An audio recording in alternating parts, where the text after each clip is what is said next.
Hey, it's Conrad Thompson, and you're listening to Grilling JR with the voice of professional wrestling, and he's in a damn fine mood today. Ladies and gentlemen, Mr. Jim Ross. Jim, how are you, man? I'm good, Conrad. As you say, I'm better than I deserve, probably.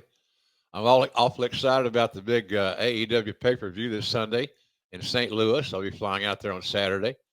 Excited about whatever my role will be. I'll be happy with it. I feel like Mario Rivera, or Mario, what's that? What was the great pitcher's name for the Yankees? The relief pitcher that threw the slider. That's about all he threw. Mario Rivera. Yeah. I feel like I'm always in the bullpen. But I'll come in, I'll shut your ass down in the bottom of the ninth too, or get some outs, whatever. I don't know where I'm going with that, but nonetheless, I'm not sure what I'm going to do. It doesn't matter. It's a wrestling match, and so what I always say that if you put the son of a bitch on the monitor, I can call it. I can Right. describe what we're seeing collectively. So it's a pretty cool deal. But I'm looking forward to going out there and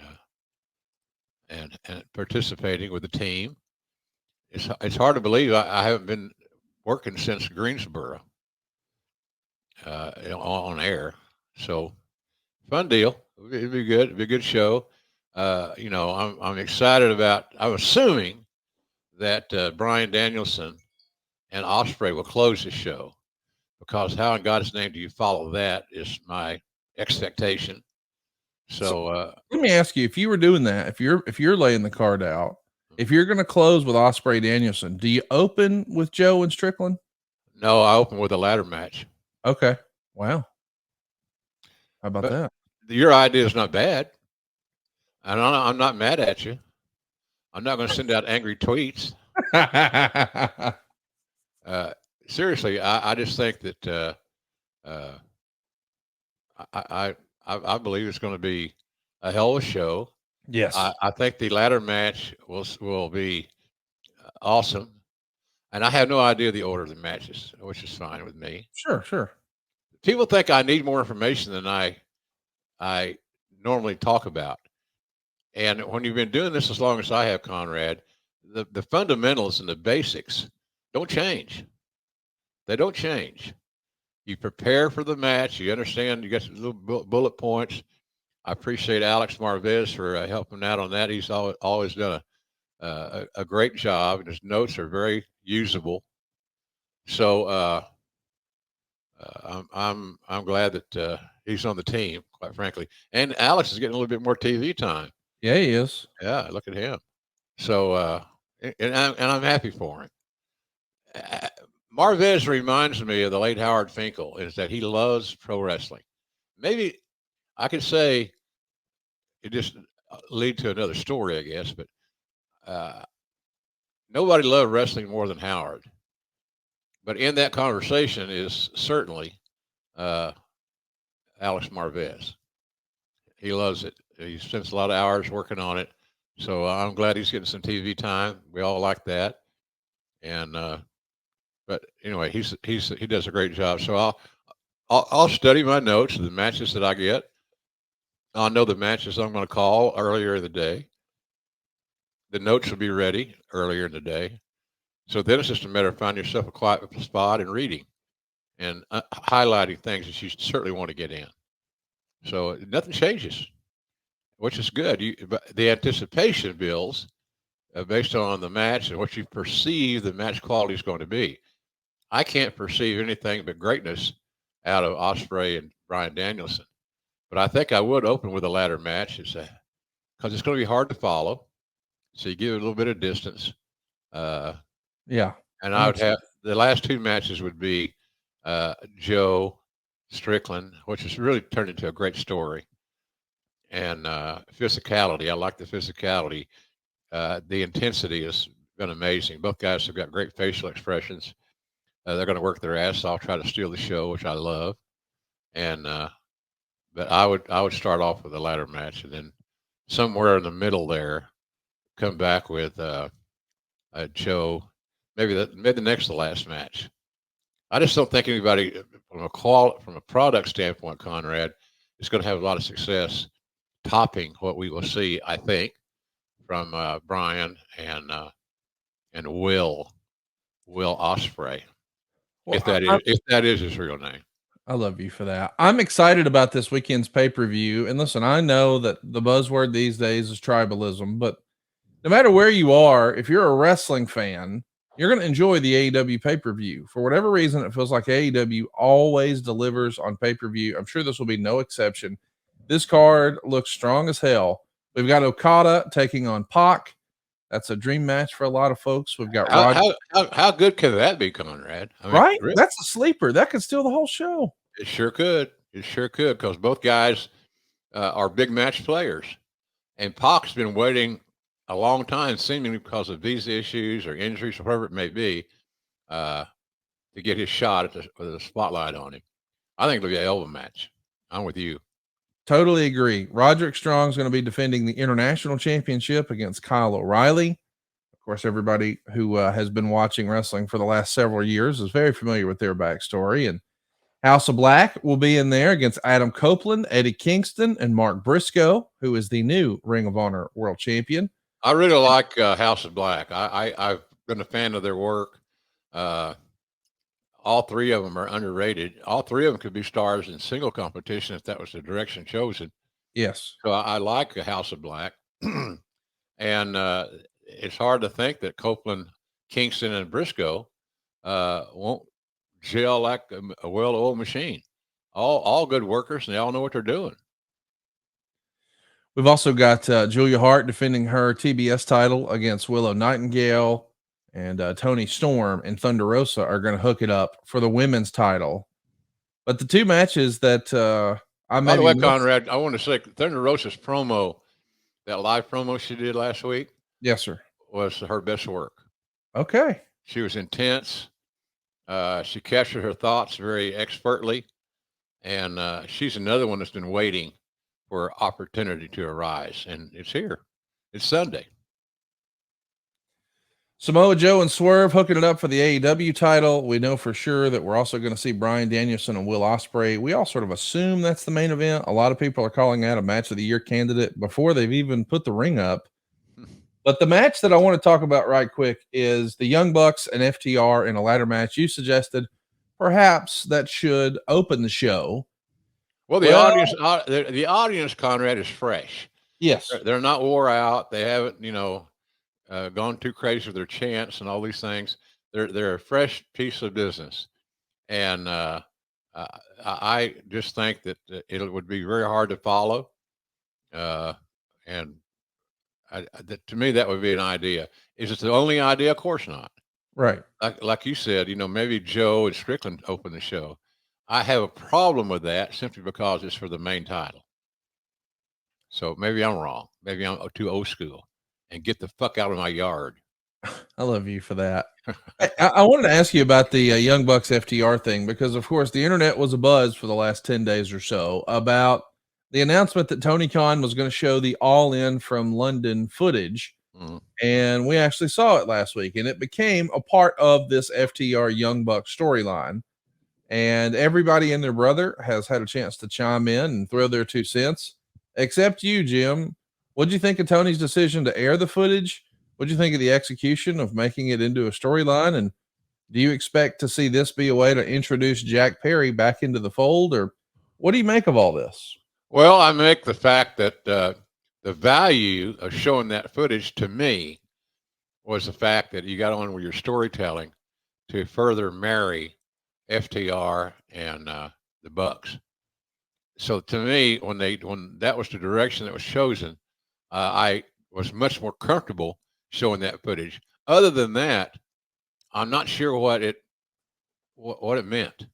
I'm not sure why we did it, other than the fact that it helped tie together a very crucial and important pay-per-view match. So that's my thoughts on that deal. And as far as Jack Perry is concerned, I've been a Jack Perry fan since day one. I remember being somewhat resistant on calling him Jungle Boy, because I told him, I said, I'm not going to rely on the Jungle Boy moniker as much as it has been in the past, because you're not going to be a boy forever. And Jack Perry is a manly, you know, manly name and all that stuff. I never had a crossword with this kid. He's always been very polite. I've got to know his mother and his sister. Uh, they're just wonderful people. But we all can make mistakes, and he's young and can be somewhat impetuous. But that just goes for the youth. Hell, some of us old guys are young thinking and impetuous. But I hope that they get everything worked out with Jack. And wouldn't Sunday be an interesting time for him to return? Well, I got my fingers crossed. I'm looking forward to it, and I'm sure that people are going to be breaking down and discussing every little bit of what happens this Sunday. I'm sure we'll touch on it next week as well. But your next chance to catch up with JR is tonight. Yeah, as you're listening to this, Jim is doing a live Ask JR Anything. It's happening tonight. Look at that happy look on my face. I'm so excited. I'm so excited about working tonight. No, I'm kidding. I enjoy those deals. Oh, hey, look, folks, it costs you nothing, and it's a fun opportunity to ask what's on your mind. We don't censor anything. I don't. We don't. Have we ever said that this topic is off limits, Conrad? Ever? No, that's never happened at adfreeshows.com, and it won't tonight either. A live Q&A tonight, April 18th, 8 p.m. Eastern. Our Ask JR Anything episodes are some of my favorite episodes we do. And this time, we're throwing you the keys. You get to ask Jim the questions. You get to appear on camera. You'll see Jim, and Jim will see you and pick his brain. And it all happens tonight at adfreeshows.com. If you haven't already, what are you waiting for? Go check it out. And I want to give a quick shout out to everybody who's hanging out with us in the live chat this morning. I know Coach Keith is hanging out with us, and Eric Green and Denovia Smack and so many others. Appreciate you guys showing up and hanging out on a Wednesday morning with us this morning as we record, because our topic today is something we've been trying to talk about for a few weeks. He got his shot at the AEW champion Samoa Joe as an eliminator match. Our topic today is Dustin Rhodes. He's been known as the Natural. He's been known as Goldust. We're just going to call him Dustin Rhodes. Just celebrated his 55th birthday. Yeah. And man, I love the idea of him challenging the AEW champion just a few days after his younger brother wrestled and beat Roman Reigns at WrestleMania. What a special week Dustin had last week, man. Yeah, he was there at WrestleMania celebrating, and I think that's cool. I think I saw a picture too where Ricky, who the hell was it? Ricky Starks. There were some AEW people there in support of. Oh yeah, QT Marshall, Ricky Starks, Dustin. They were all in the Rhodes family box, taking a look and see if Cody could pull it off. Yeah, that was cool. Support's always good. You always like to look around and see familiar faces from a friend standpoint. And all those guys had unique and productive experiences with Cody while they were both in AEW. All of them were in AEW. But I was glad to see them there. I'm glad that Tony Khan had no problem with it. He supported the cause. I think that's pretty cool. In regards to Dustin, when do you first remember meeting Dustin? I assume it was when he was a kid, way back in the JCP days, or am I off base on that? No, it was, if I remember correctly, he was in high school. Because Dusty would talk endlessly about Dustin's football career there in Charlotte. And I think that's where I met him, because that's when Dusty introduced me to him. He's just a big old long, tall drink of water, and you could tell from the beginning that he had aptitude. We talked about attitude and aptitude and all these things. He got it, and he didn't spend as much time as a young, impressionable kid with Dusty as probably they both would have liked, because of Dusty's work schedule, the fact that Dustin, whether he liked it or not, needed to stay in school and get an education. So it was early on. I'd say high school, accurately say high school. Dustin wrote in his book that he had a conversation with his dad, Dusty. Quote, "Tomorrow night, I want you to be in Amarillo," he said, First, go to a sporting goods store and buy yourself a referee shirt and some black cotton pants. You're going to referee 2 matches. This was 1988, and I was 19 years old. I did exactly as my father asked, stopping by the store, then driving 350 miles to Amarillo in my used red Jeep Comanche pickup. Everyone else, including my father, took a private jet. My dad wanted me to pay my dues, so I hit the road. He laid it all out in that speech. He told me that I had to work hard for anything I got. It was the first and only time he smartened me up about the business. He went through the whole deal, and I just did what I was told. Man, what a great story Dustin has in his book here. Good philosophy. Yeah. Do what your dad tells you, if you can. And Dustin could, and he did. But yeah, that's how you break in. You do all these meaningless things in perception, but they're not meaningless. I remember when I first started, I got put on the hauling the bringing the ring. I had to go get a trailer hitch for my car installed, and then we had a ring trailer, 2 wheels, and that was I did that because of the money. You got paid $150 for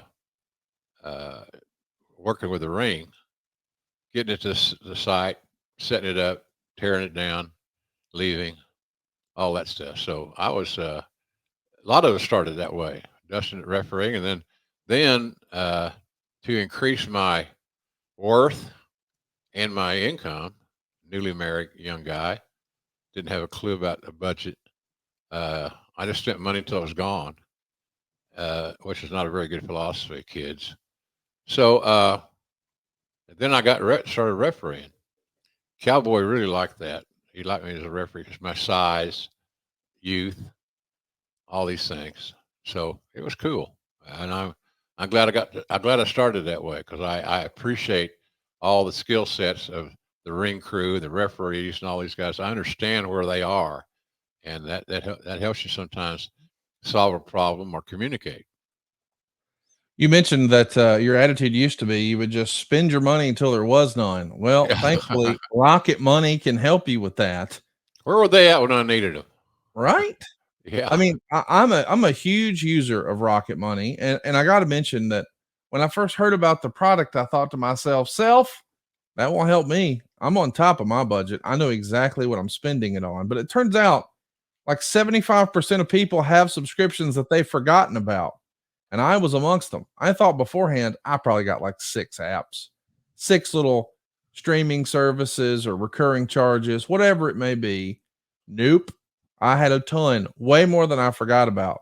But like streaming services, fitness apps, delivery services, between my wife and I, man, we were paying for a whole boatload of stuff we had completely forgotten about. Rocket Money hooked us up, and we are so glad. We're saving money right now with Rocket Money, and I think you will too. It's a personal finance app that finds and cancels your unwanted subscriptions. They monitor your spending, and they can even help you lower your bills so you can grow your savings. You see, with Rocket Money, you have full control over your subscriptions and a clear view of your expenses. You can quickly see all of your subscriptions in one place. And if you see something you don't want, Rocket Money can help you cancel it in just a few taps. They also have a great dashboard that shows you this month's spending compared to last month. You can clearly track your spending habits. And boy, Jim needed this when he was a youngster. It creates a custom budget to help you keep your spending on track. Yep. It's the newest thing that Rocket Money has rolled out that I think is so cool. It sounds make believe, but it's real life. Rocket Money can even try to negotiate to lower your bills for you, sometimes by up to 20%. All you have to do is submit a picture of your bill, and Rocket Money takes care of the rest. They're going to contact and deal with customer service on your behalf. How cool is that? Rocket Money has over 5 million users. They've saved those users over $500 million in canceled subscriptions, saving members up to $740 a year when they use all of the app's features. I'm not shy about telling you, we saved more than $1,000 the first year of my household. Stop wasting money on things you don't use. Cancel your unwanted subscriptions. Go right now to rocketmoney.com/JR. That's rocketmoney.com/JR. rocketmoney.com/JR. So listen, Dustin winds up starting his wrestling career training with the likes of Skandar Akbar, Steve Kern, and Mike Graham. And he winds up debuting in championship wrestling from Florida. He was always going to be Dusty's son here, boy.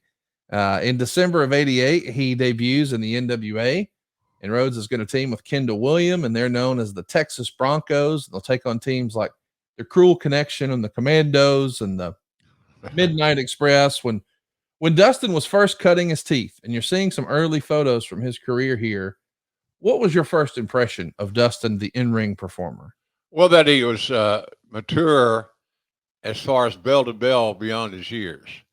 That's what I said about the aptitude. There he's wrestling Mike Jackson. I know Mike's male pattern ball spot from anywhere. But he got it. And that's what impressed me in the beginning. Dustin got it. And he just had to refine his game.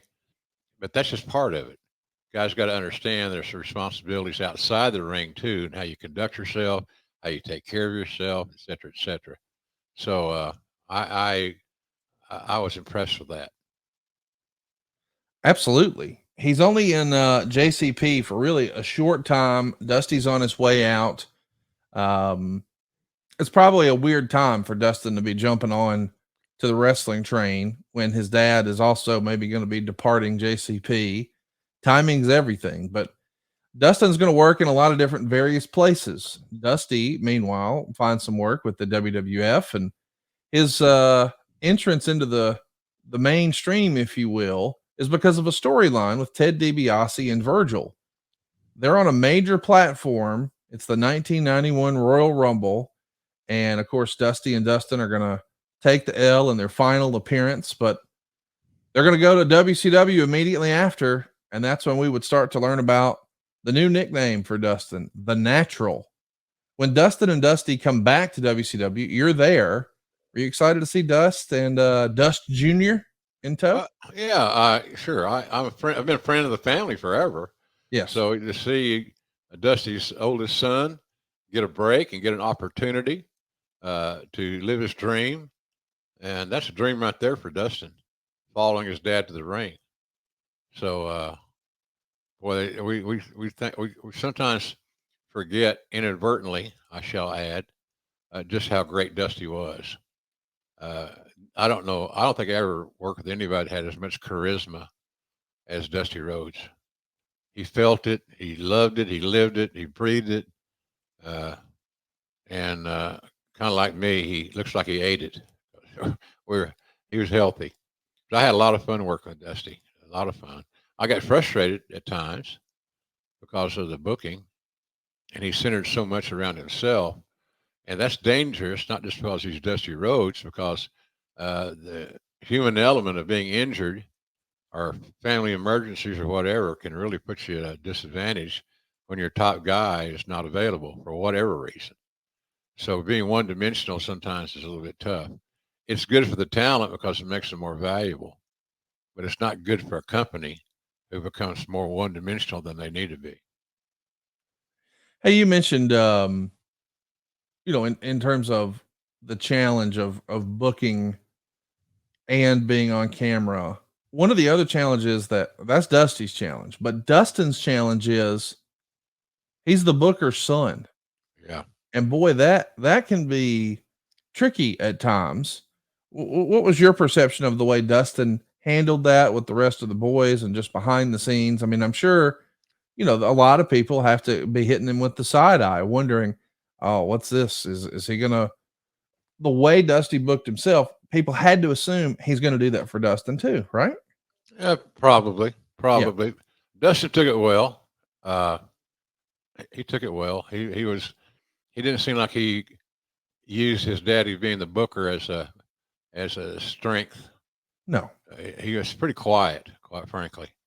I'll say this: one of the great joys of going to work at AEW is seeing Dustin, because he's always got something to add. He contributes, and but it didn't start out that way. It started out with the old wrestler adage: "Keep your mouth shut and listen," and that's kind of what he did. Still a very young man in his very early 20s, and he's going to find himself a television star, and he's going to be feuding with the York Foundation, led, of course, by Miss Alexandra York. And we know eventually Alexandra York became Mrs. Dustin Runnels. The real life Terry Boatwright had been a makeup artist at CNN before this, and this relationship between Terry and Dustin is going to become a thing. And I don't think Dusty was necessarily a big fan of that. I know they had a falling out, and I think a lot of that was around Dustin's relationship. And they went a few years without speaking. And of course, they all patched everything up and everything's good to go now. But do you remember what the impasse, I mean, how that divided the family, or was it the talk of the locker room, or just tell me about Dustin and Terry getting together and how it affected Dusty and WCW. Well, we didn't work in an information friendly business like there is now.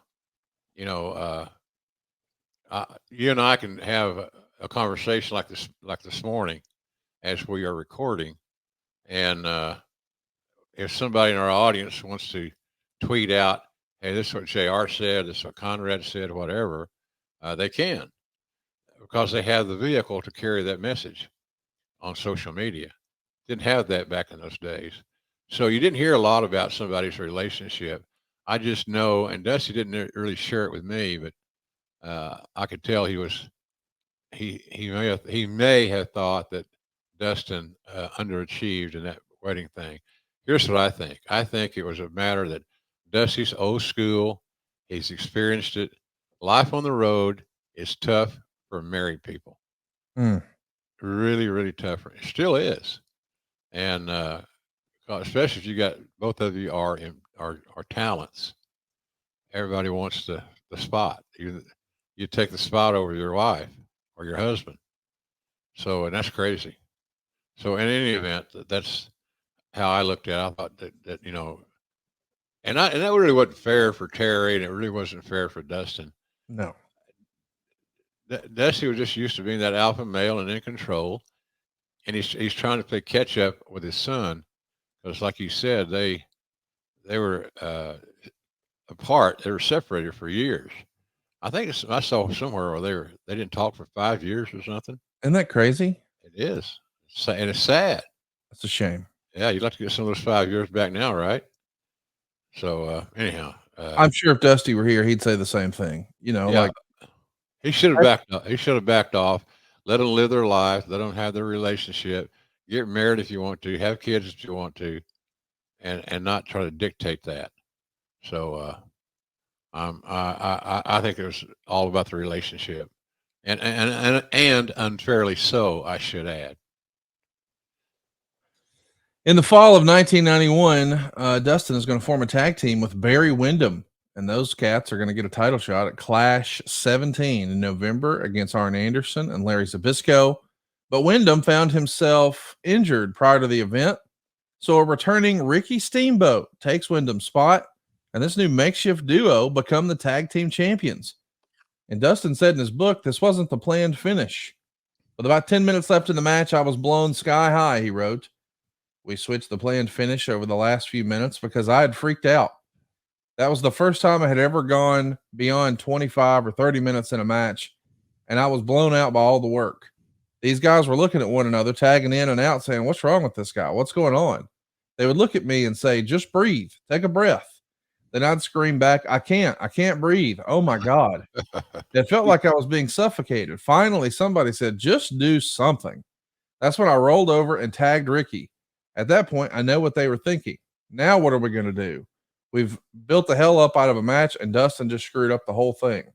They had to improvise and let us win at that point because we had the entire crowd on their feet. They were ready for us to win the title, and we couldn't let them down. When the match ended and we all got behind the curtain, the guys said, what happened to you, man? They weren't upset or anything like that. We had a really good match, which was all they cared about. Ending it in the way they did was probably the best outcome possible for the fans. How often does this happen, do you think, where something happens in the ring, they call an audible, and the finish for a title match changes, Jim? More than you think, especially back in the day where separate locker rooms limited the communication between the opponents. Nowadays, in most arenas, you can find your little quiet spot back in the locker room area and sit down with your adversary and figure out what you're going to do to produce the best product that's available. Didn't have that back then. So a lot of stuff was called on the fly, which I still uh, condone. It's a way to do it. Listen to the audience. They'll tell you what they're buying. Sell them what they are buying. It's that simple. And I think teaming with Ricky was probably first of all, Ricky Steamboat's not going to blow up. At least I've never seen it. I'm sure he has in his life, but I didn't see it in my experiences with Ricky Steamboat. He's always like a racehorse. And I think Ricky's guidance, because Ricky was a smart guy. He understood the kid was in a precarious position as it relates to the perception of the locker room. Yes. Because he was Dusty's son. So Ricky got it. And I think Ricky was a valuable asset in helping the advancement and the growth of Dustin Rhodes. I really do. So, and what better teacher, what better guy, just a good dude. It's Ricky Steamboat. So, and he still looks great. Hell, some of us looks like he can still work. He might embarrass some guys. Hey, I don't know why it just popped in my head because Ricky's not a leg slapper. No, he's not. I watched that Chris Adams Dark Side of the Ring.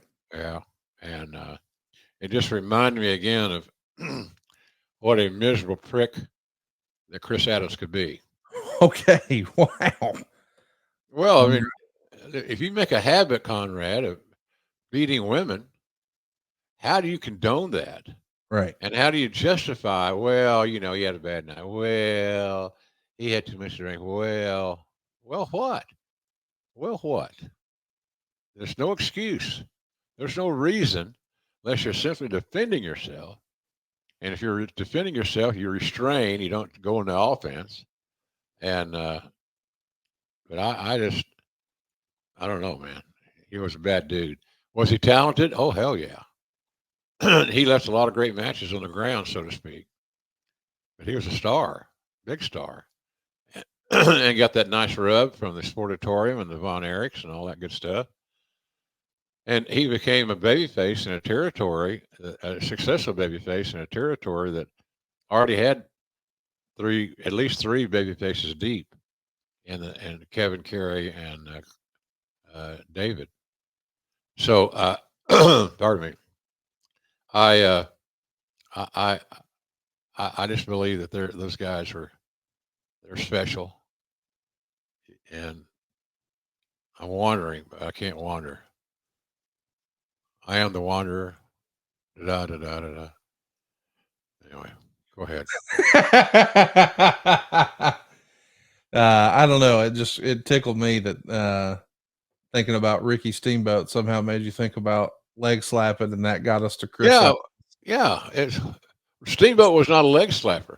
No. And right now, overall in business, if you made a point, no matter what show you watch on television, that's what you want to focus on for that show. DVR it, watch it back in regular time, or watch it in regular time, then go back and watch the leg slaps. I'm not saying there's anything wrong with the leg slaps, other than they're overused, and that's not unlike any other move. That's fair. Just don't do it to death. You're killing me. So that was like we talked about at WrestleMania. The poor Uso brothers somebody gave them the wrong advice, because it's all about. Watts told me this one time, and it makes a lot of sense when you stop and think about it. If you've got to hit somebody with the same move multiple times without beating them, then the goal is that the guy that's getting kicked is tough. He's resilient. Right. He's weathering the proverbial storm. But man, oh man, it's endlessly. So then all of a sudden it becomes overexposed, and you get that vaccine for it. It doesn't compel me anymore. I liked it when it first happened, and I didn't realize that Chris Adams was one of the first guys to ever do it. He may have been the first guy to ever do it. Hell, I don't know. Yeah, I think he's the first guy. So that's good. But here's what it's led to. On that Harley race documentary they were talking about, Mick Foley did a nice job of outlining Harley moves. I know that story of Harley. What's your finish? I'll move. I'll move. Yeah. So, Harley's a good dude, man. He'd have been great back in the Wild West. I don't know how long he'd have lasted because he wasn't even afraid of bullets. And that's a very dude, man, when you're not afraid of bullets. So anyway, I think that leg slapping is a deterrent if it's overused, not unlike any other wrestling move or wrestling, uh, maneuver, as Vince would say. What a maneuver! So in his first year in WCW, Dustin becomes a tag team champion with Ricky the Dragon Steamboat, and they lose those titles on January 16th back to the Dangerous Alliance members, Bobby Eaton and Arn Anderson. Man, talk about learning from the best. Take a look at who Dustin's working with here. His tag team partner is Ricky Steamboat. His opponents are Bobby Eaton and Arn Anderson, managed by Paul Heyman. You want to talk about having a lot of talent surrounding you to help bring you along. Goodness gracious. He couldn't have been in better hands there, could he? No, it looks like an all-star team there on that cover. Everybody brought something different. And just about everybody on that cover ended up having a long career. Of course, we're looking at Sting's team from Wrestle War 1992. We had to have a faction to go head to head with the Dangerous Alliance. 92, by and large, was a down year for the business across the board, whether it was WWF or WCW. But that Wrestle War, that War Games from 1992, my goodness, what a crew. And Dave Silva just had the cover of the WCW magazine up there showing us Sting's team there with Nikita Koloff and Ricky Steamboat and Barry Windham. And what a crew. I should also mention that your pal Steve Austin, man, he had quite a series of matches here with Dustin Rhodes early in his career. Of course, these guys got started not too far apart. I think Austin may have been in just a hair sooner than Dustin was, but you could just tell these guys are the future of the business. Could you know it? Oh yeah, they were farther ahead than just about anybody I can think of as far as understanding the fundamentals of pro wrestling and what you had to do within those boundaries to be successful. Again, as the old cliche worn out, they got it, and they just had different styles, and both of them had strong work ethics. But Austin will credit a lot of the stuff in WCW to his success because he got to work with a guy like Ricky Steamboat a lot, and you can't replicate that. You can't do anything about that in front of a live audience that bought a ticket, spent some money. That's your focus group, and those guys understood that, and so I knew both were going to be great. I just didn't know until I saw more of Austin that he was the clear-cut choice of being the next greatest if all the elements came together, like no injuries. When you say that, people say, "Oh, it's about a booking deal," or "He had heat." He had heat. Jesus Christ Almighty! Why would we just talk Carney on all these shows? Same difference. So, but both those guys are the WCW's issues back in those days, Conrad. At least in my opinion, I don't know what your thoughts are. Wasn't talent, Right? I mean, that cover of that magazine, that Bull Show that you can see on YouTube. There it is. Look at all those young faces. Those are just the baby faces. That's not even the heel side. I mean, that's a loaded roster. And it's out of one match. Yes. It's baby faces out of the War Games, the main event. And all those guys had brought something special to the table. And I just, so WCW's issues weren't talent.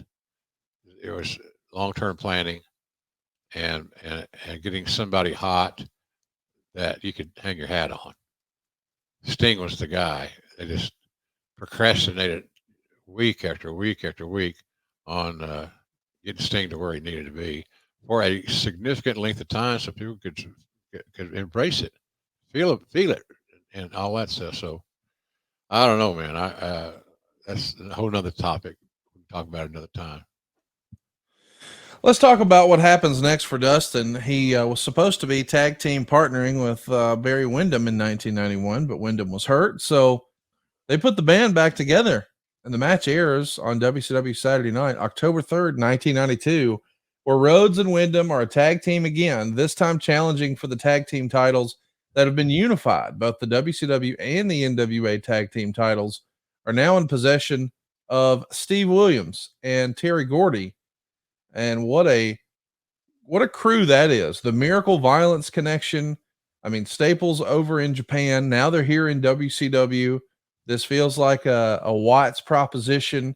You got four. I mean, think about just the average height in the ring, the average weight in the ring. These are large human beings, and it was a heavy hitting, hard ass match. I'm sure you love this sort of thing. I love both teams. Yep. But to be honest, I especially love Doc and Gordy. I lobbied long and hard because everybody heard the same shit. Well, they're going to be loyal to Japan and All Japan or New Japan, whoever they were working with at that time. Well, they'll never be total company guys. And I wanted some Clash of Champion main event type guys because we didn't have that many house shows or live events, whatever you want to call them. And so they just were amazing. And Cowboy went along with it. Obviously, we hired them, and you can see the results. If they had stayed with us a little longer, and we had a chance to really build them to our audience, there's no telling how great Gordy and Doc would have been for WCW. They, being of course Barry, pronoun boy. Yeah, they win the tag team titles for the Miracle Violence connection, and they wind up losing those straps not too long afterwards. It's Clash of the Champions 21, November 18th. That's when it's going to be Ricky Steamboat and Shane Douglas. So it's kind of interesting that once upon a time, Ricky Steamboat was tag team champion with Dustin Rhodes, and a year later, they're standing across each other for the tag team titles. After the match, Barry would turn on Dustin because Rhodes refused to pin Steamboat after an accidental low blow. This is old school classic wrestling storytelling. It's focused on good guys and bad guys. I really enjoyed this storytelling. I know it's simple, but sometimes simple works. What do you think of this? Good. I liked it because you didn't have to be have a PhD or a master's in business to figure out where they were going and what they were doing. And still they added a few surprises along the way. I liked it. I thought it was good. I liked the marriage. You know, our tag team division at that time was pretty damn strong. Oh yeah. So I thought it was good, Conrad. I enjoyed the whole presentation. I love this era of WCW because I know that not a lot of people saw it. The business was down, but a lot of this stuff, there's some really great in-ring action here. We should also mention that this is around the same time that your run in WCW would start to come to an end. Dustin Rhodes is going to reach the finals of a tournament to decide the number one contender for the U.S. title. That went down in January of 93. But around that same time is when Rick Rude was stripped of his title. So the tournament finale, which was originally designed to be for number one contender, now the winner is going to become the new champion. As you see, if you're watching along with us on YouTube at grillingjr.com, it came down to Dustin versus his old tag team champion partner, Ricky Steamboat. And believe it or not, Dustin wins and he becomes the United States heavyweight champion for the very first time. Of course, Rick Rude would reclaim the title later in the year, but this is a big deal for Dustin. At this point, he had tag team title gold on a couple of occasions, but now he's the U.S. champ. Once upon a time, that meant you were the number one contender. Quite a vote of confidence in Dustin. Were you surprised to see them a little bit on him? put a lot of pressure on him. Yes. Gosh, all the boys in the locker room are not all of that's overstatement. That's the Russell stuff. Last night late, I was watching. Wow, the David McClain show. David McClain's wrestling, women in wrestling. Yeah. Yeah, and David was like, I can't remember the girl's name, young lady, but he called her by her first and last name incessantly, which is about as old as technique wise as there is in wrestling. Well, there's Cowboy Bill Watts. Well, Cowboy Bill Watts. It could have been Cowboy. It could have been Watts. It could have been whatever. But that's how announcing has been for generations. I've done the same damn thing. I'm not immune to it. But after hearing other shows and listening to as much wrestling as I do, it becomes annoying. So I'm consuming a lot of product, Conrad, as you could tell. Yeah. I'm a consumer of pro wrestling stuff, and I still love it. Well, let's talk about Dustin Rhodes here. We'll get back on track and talk a little bit about what's next for him. But I guess we should also mention that you're out of there. You know, by the time Dustin's the U.S. champ, you're working for the World Wrestling Federation, and it's not too terribly long. And Dustin's tenure in WCW is due as well. It ends in March of '95. And this is a crazy, silly story. But as the story goes, he was wrestling Barry Darsow, not the Repo Man, not Demolition Smash, but Blacktop Bully, in a taped match that was called King of the Road. That meant they were fighting on the back of a tractor trailer. It aired on the WCW Uncensored pay-per-view, which was, I guess, trying to lean into the hardcore phenomenon and all the gimmick matches that were happening in ECW. But as I understand it, there was a strict no blood rule in WCW at the time. And I suppose Dustin and Barry and the agent for the match, Mike Graham, thought, well, how can we be beating the hell out of each other in a hardcore match on the back of a moving trailer and nobody bleeds? So they did. And because they broke policy, they were all fired. It became a controversial deal. What do you remember hearing about this? It seems kind of silly in hindsight. What's part silly? Not having any blood? The idea that you're going to fire a guy for bleeding on pay-per-view in Yeah. a taped match, like you didn't have to air the shit. But there was a specific edict Yes. from the home office with no gray area, no blood, doesn't need interpretation. No blood is no blood. At least at your own hands. And all those guys, or what they were doing, was typical pro wrestling blood. And it didn't get past the censor, shall we say. And the upper management people put a lot of pressure on Dusty for allowing it to happen. I don't think he allowed. I've called matches where there was blood that nobody ever talked about that just came up, or it worked, or it fit the moment, or what have you. But this was a direct. Trying to think of the word. It was a refusal to follow orders. Well, let me ask you this though: if you were running talent relations, and I know at this time you're in the WWF, you're not in WCW, but let's say this happened in the WWF when you're running talent relations, and you have this exact same circumstance happen. You're going to have two guys go out with a crew and an agent. They put this together. Yeah. Do you put the heat on the talent or the agent? Because it feels like to me this is an agent thing, right? Yeah, at least partially. At least partially. I wouldn't have booked that match. No shit. It's a gimmick match. There's only a few things you can do. And back on a trailer, a hay trailer, what it looked like to me, an old hay trailer, HAY trailer.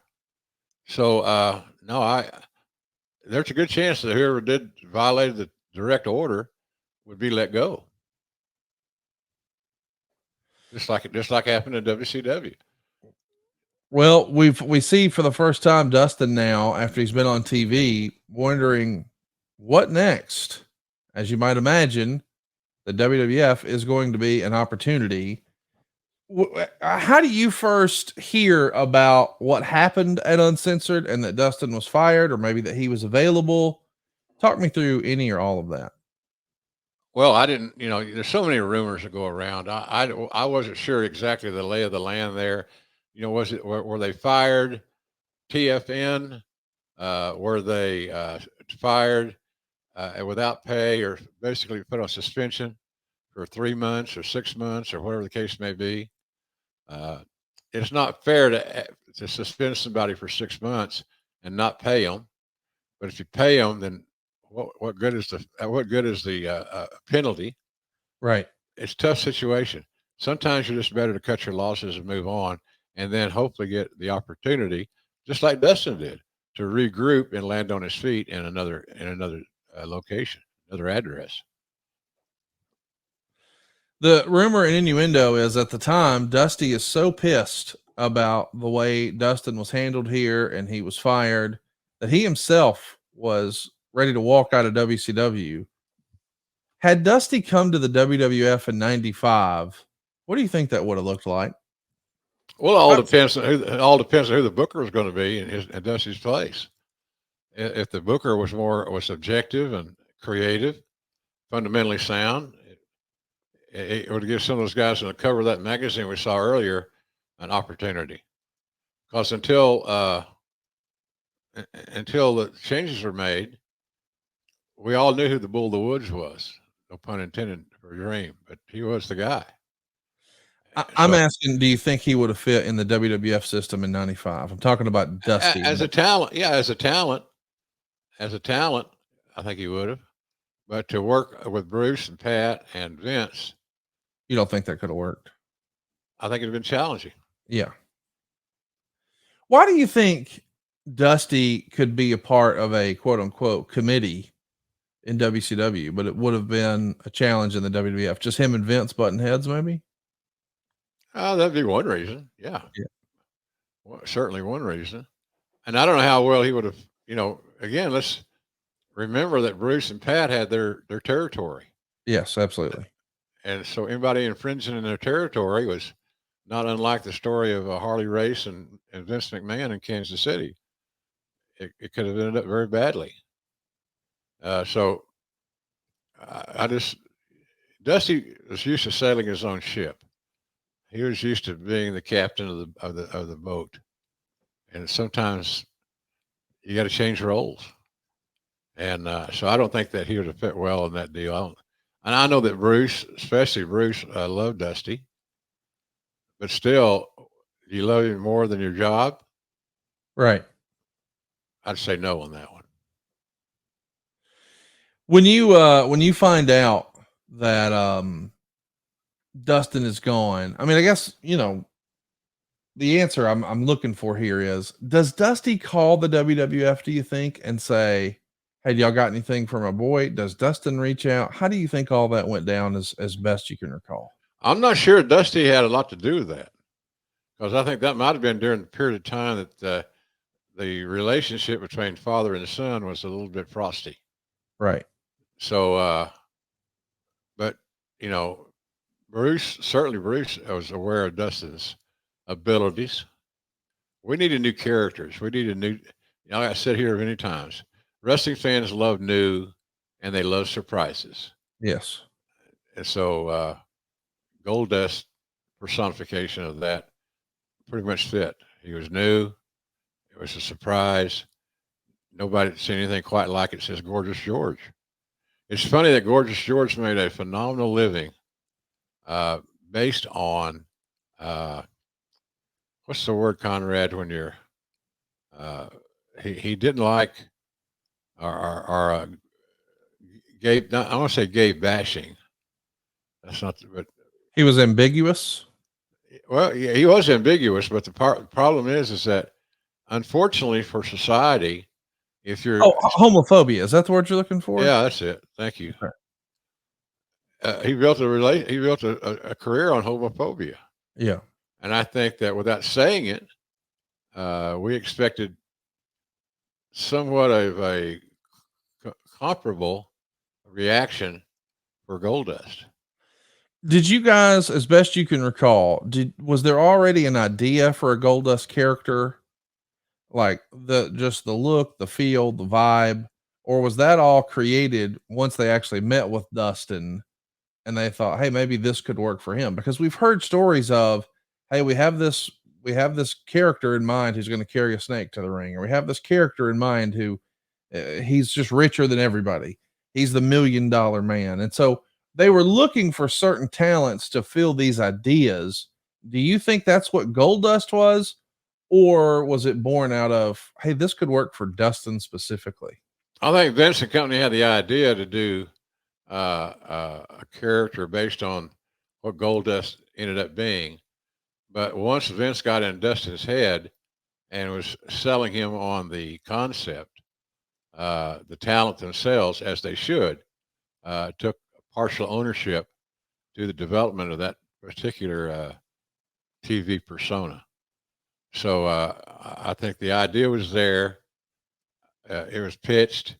Dustin contributed to it greatly. I mean, he owned that character as time went on. He was innovative. He added things, little nuances, little subtleties. How he snapped his teeth and things like that. Uh, but he was unmistakable. You didn't have to wonder who that was. He didn't look like anybody else. So and again, let's not forget, he was a hell of a worker, and because he had the aforementioned aptitude, uh, he figured out how to get that character over, and I thought he did a great job with it. And what's great too is how Dustin was able to embrace it. I mean, Silva, throw some of those photos back up there again. I just want to talk about the real life Dustin Rhodes here. This guy's a hunter, a pickup driver, usually got a dip in his mouth, and he's able to pull this off. Yeah, Like that shows you the range of him as a performer, as a character, and his level of commitment. I'm fascinated by guys like him and Johnny B. Bad. I mean, Johnny B. Bad was running around like a little Richard, stunt double. yeah. And in real life, the dude's a Golden Gloves boxer. And I mean, it's really remarkable the talent that exists inside of the confines of professional wrestling. And Dustin Rhodes, man, just the real life guy, Dustin Runnels rather, turning into this character shows you how committed he was. Let's talk about the creation of it, because there's a lot of people who believe that Vince McMahon, for whatever reason, has had a hard on for Dusty for a long time. And maybe that's why he called Ted DiBiase's manservant Virgil. We've all heard that Vince thought, hey, if he were going to be a character himself, he would be the $1 million man. At least that's what Pat Patterson told Ted DiBiase. So, of course, he wanted his own personal manservant to be named Virgil, the real life name of Dusty Rhodes. And then you see Dusty show up and he's in polka dots and he's unclogging toilets and things like that. And then you fast forward and his son comes over and they dress him up and put him in a wig and put lipstick on him. And a lot of people felt like, oh, he's just picking on Dusty. Did you feel that? Do you think Dustin felt that? Dustin might have felt it. I didn't feel it. Okay. Uh, Vince is not going to waste television time and production time, creative time, to as a joke. That's a very expensive joke, and I don't. I believe that Vince is just trying to create a star, and he and his team did a good job of doing that. And I think Lawler and I did a good job of describing the bizarre Goldust. So, but it's a team effort. But it's all about drawing money, not personal issues. You're talking about an inside rib that was not that funny, if it was even there. I never got that. Because I was in meetings with Vince at a very high level for a long, long time, and I don't remember him ever bad mouthing Dustin. If he did, it was a non wrestling issue. Let me ask you about whether or not, to the best of your recollection, anyone else was considered for this Goldust character. I ask because when Steve Austin is wrestling for ECW in this era, there's a match where the crowd starts to chant Goldust. This is before the Goldust character ever appears on WWF TV. Austin's even making mention of the chants of Goldust during an ECW promo after that match. And he said something like, I'm a hell of a lot better than that. And I just can't help but imagine and wonder, did these fans, had they heard rumors or speculation or read in a newsletter somewhere that perhaps Austin was going to be leaving ECW, coming into the WWF, and he would be the Goldust character? That is crazy to think about. I never thought of that. That's ridiculous. It really is. I mean, it's just funny how we overcomplicate shit. It was obvious what Austin needed to be, was going to be, and what made him comfortable. When talents are comfortable in their TV personas, they work extra hard to make sure that those personas are successful. It was obvious to who, Jim? He came in as the ringmaster, managed by $1 Million Man Ted DiBiase. Well, you're talking to me, so I'm telling you that my opinion is that Steve's destination was already predetermined. And forget the ringmaster. Right. He got him on television and let him work as a rugged heel, physical guy. Because if you think about it, Austin's game, in-ring game, never really changed from the ringmaster to Stone Cold. At least I don't think so. But like again, I had a vision for Stone Cold, much like I had a vision for Rock at that. I think it was Survivor Series. So I said, "There's your blue chipper right there. That's going to be the guy." And that was not planned. I wasn't fed the line. It's just what I felt.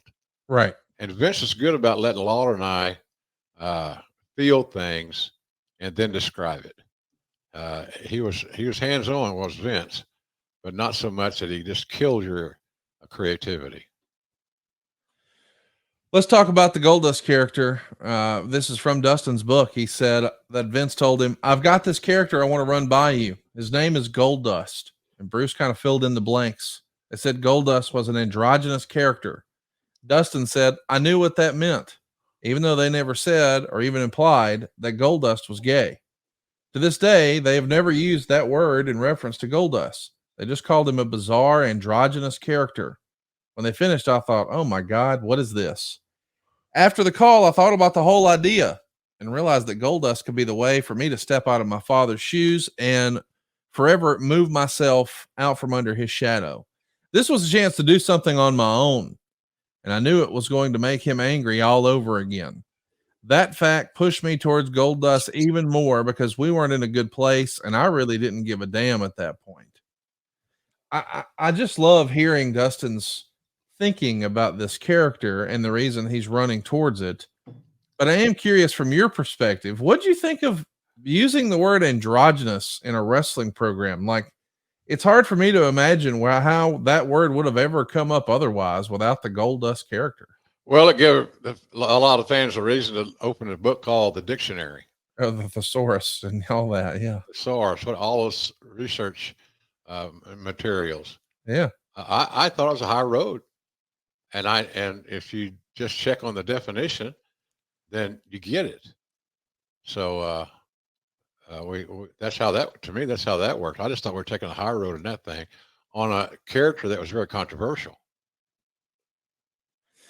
It's fascinating to take a look at this character because, it's really unlike anything that had ever happened in the WWF ever before. And Vince was seemingly trying to push the envelope. This is also in a down period in the company. I think everybody listening knows this, but 95, things are down real bad to the point they're taking the water coolers out of the buildings.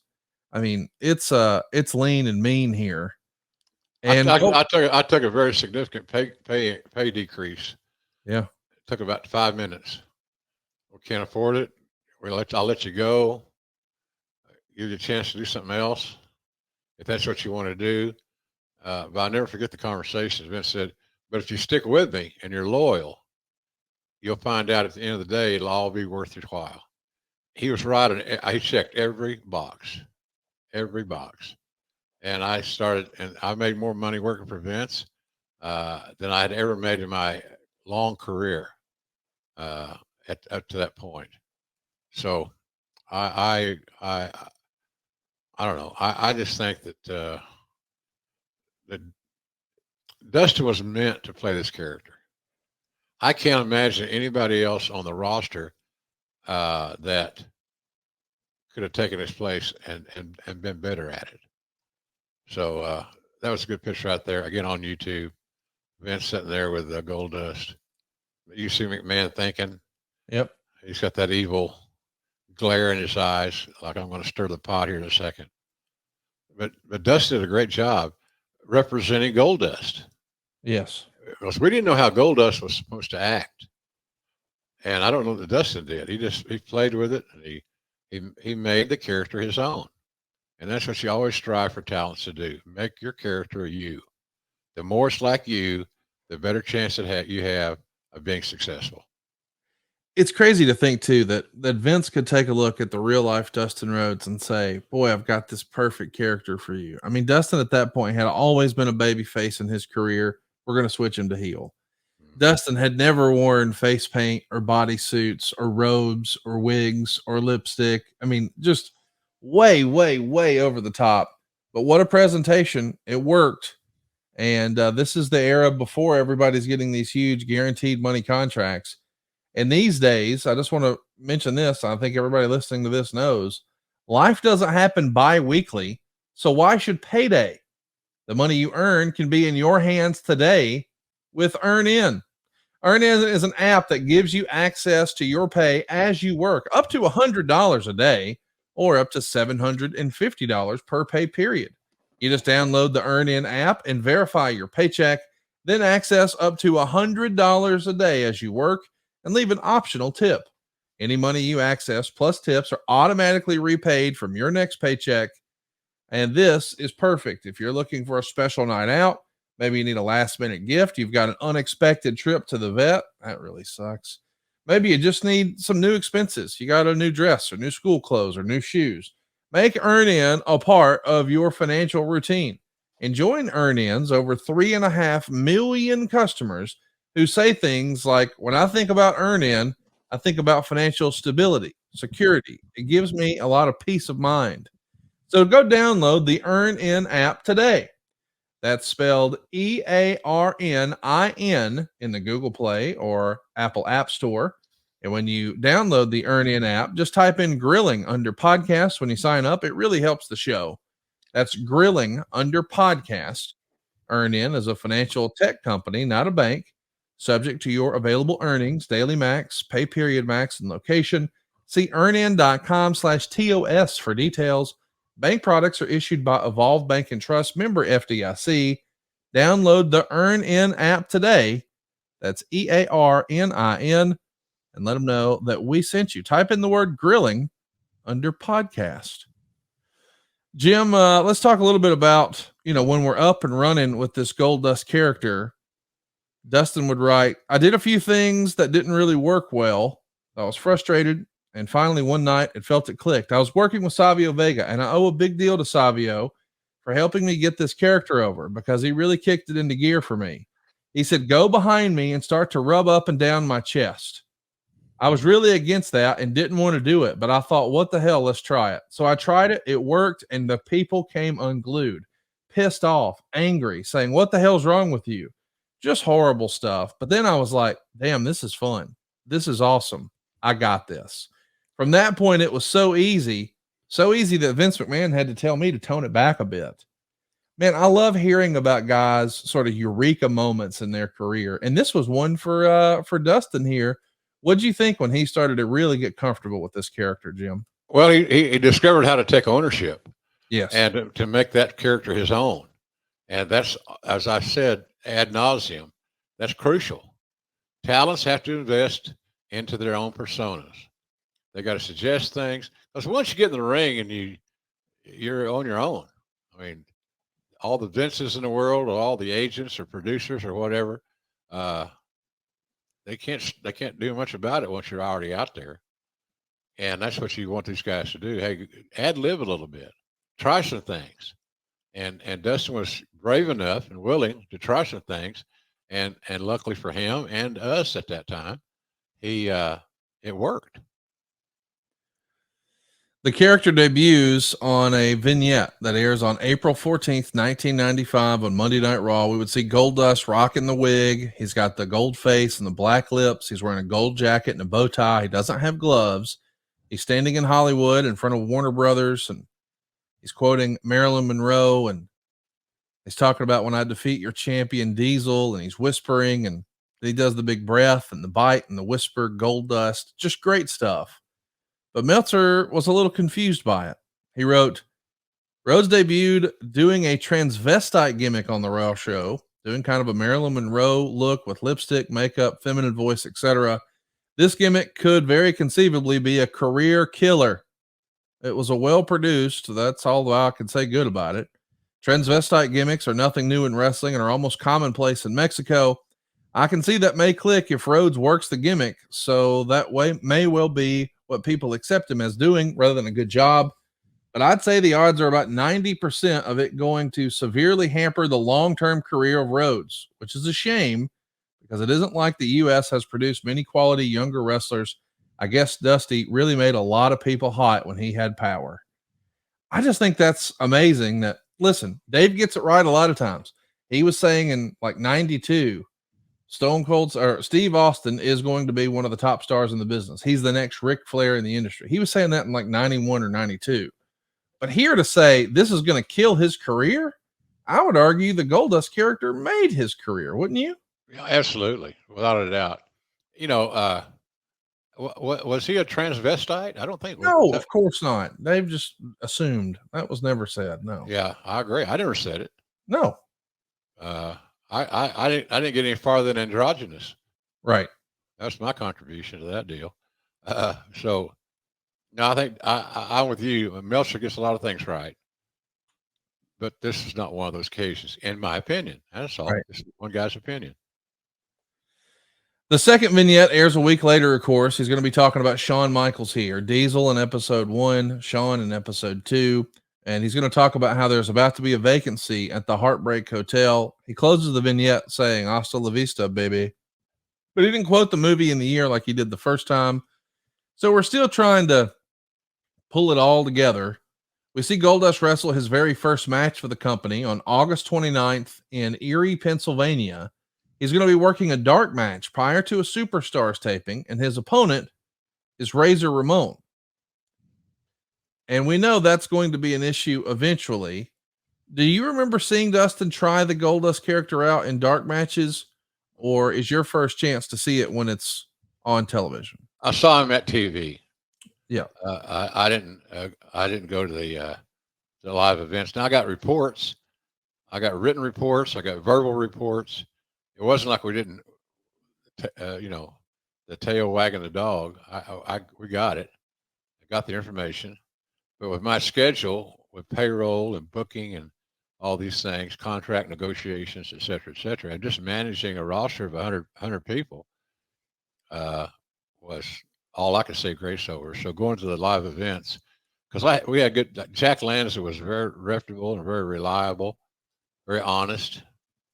And Jack was our lead agent. So I'd make sure that, as best I recall, we always put Dustin on Lanza's shows because Lanza had a long-term relationship with Dusty. He understood the family. He understood what this kid was up against with a very bizarre character. And the fact that, he was preceded by one of the all-time great legends of pro wrestling history. And they said, well, I want to get out from under the shadow. Good luck. Or you could use the shadow as a kind of a tag team partner. The image, the success, the DNA, the will to win, all these things. So but we got plenty of information on it. And it seemed like from the get-go, we never had an issue. Can Dustin work well enough to hold up his end of the bargain? That was never discussed. Right. We knew that he was. But can he adjust and adapt to this brand new controversial opponent? And we found out soon enough that he could, and he did. Yes, he did. And he, after working that dark match at the Superstars taping with Razor Ramon, he's going to start hitting the house shows, and wrestling fans are in for a treat. We know that Dustin had some issues with Razor. Maybe the real life Scott Hall wasn't super comfortable with the character. Do you remember anybody else expressing that they were uncomfortable with this character? I mean, not that they had an issue with Dustin, but hey, man, I don't really want to do that. Do you remember hearing that from anybody besides Razor? Yeah, there were a few guys uh, that were uncomfortable with it. I don't know why. It's showbiz, you know. I find it funny that somebody could have issues with a theatrical presentation in that regard. Just go out and do your role. Go out and do your job. Go out and do what you're paid to do and paid well. Right. So, no, there were whispers or there were things like that. But if Austin didn't do it, then and Austin was willing to work with Goldust, then certainly the rest of the roster had no issue with it as well. So nothing big time public loud speaking. It was it just it all worked out. We're just not patient in this business anymore. Right. You got to have some patience, man. Practice. You're talking about practice. Oh, there you go, Alan. Tell them about it. Yeah, AI.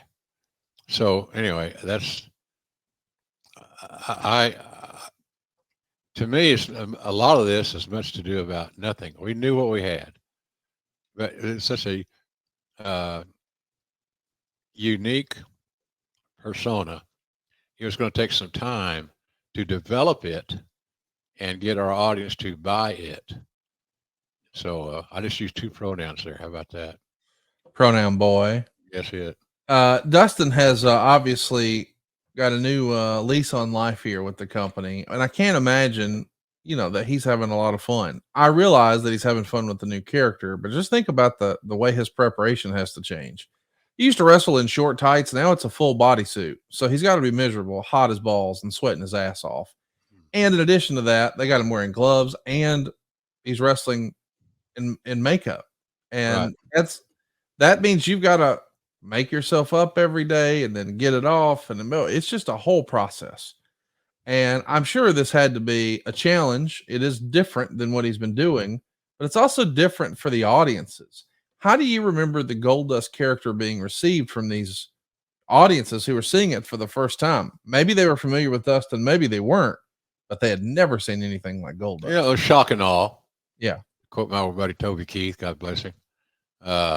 Shock and awe, surprise, wait and see, all those things, because nobody knew how to prepare for it. The only thing that a lot of fans were doing were going straight forward with homophobia. Yeah. Because they just assumed he was gay, and I guess they didn't look in their dictionary or their thesaurus what androgynous means. So I love the character. It made you stop and think. It made you look. Hey, he could do this. He could do that. Like that little trick Savio gave him about going behind and rubbing his back or whatever the hell he did. That just comes up, and that wasn't even Dustin's idea. That was Savio's idea, which showed Savio wanted to help get the character over for the good of the company. And but that's the kind of guy Savio is. He's a company man and just a good dude. But he helped Dustin a lot there because all it did was it wasn't that you're going to do the same move over and over and over.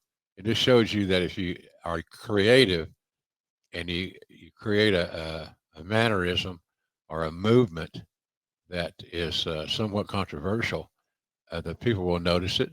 They'll pay attention, and you'll get a reaction. And Dustin got a reaction. No doubt about that. And he's getting a big reaction even with the entrance. I mean, this is years before we've got the big elaborate entrances for every single wrestler. So when Goldust is here and we've got the paparazzi taking pictures of him as he walks down the aisle and gold glitter falling from the ceiling and a gold spotlight on him as he's entering the ring, boy, it feels different. It feels special. And I'm wondering, that in and of itself, has to make some of the other guys say, wow, he's getting all that and I can't get this, blah, blah, Well, blah. contribute something to goddamn it. There you go. Contribute something. Don't come like a cabbage, all head, no rear end. Jesus Christ. Think a little bit. What's it going to take to get you over? It's to your benefit to come up with a solution and an answer to this conundrum. Invest, contribute.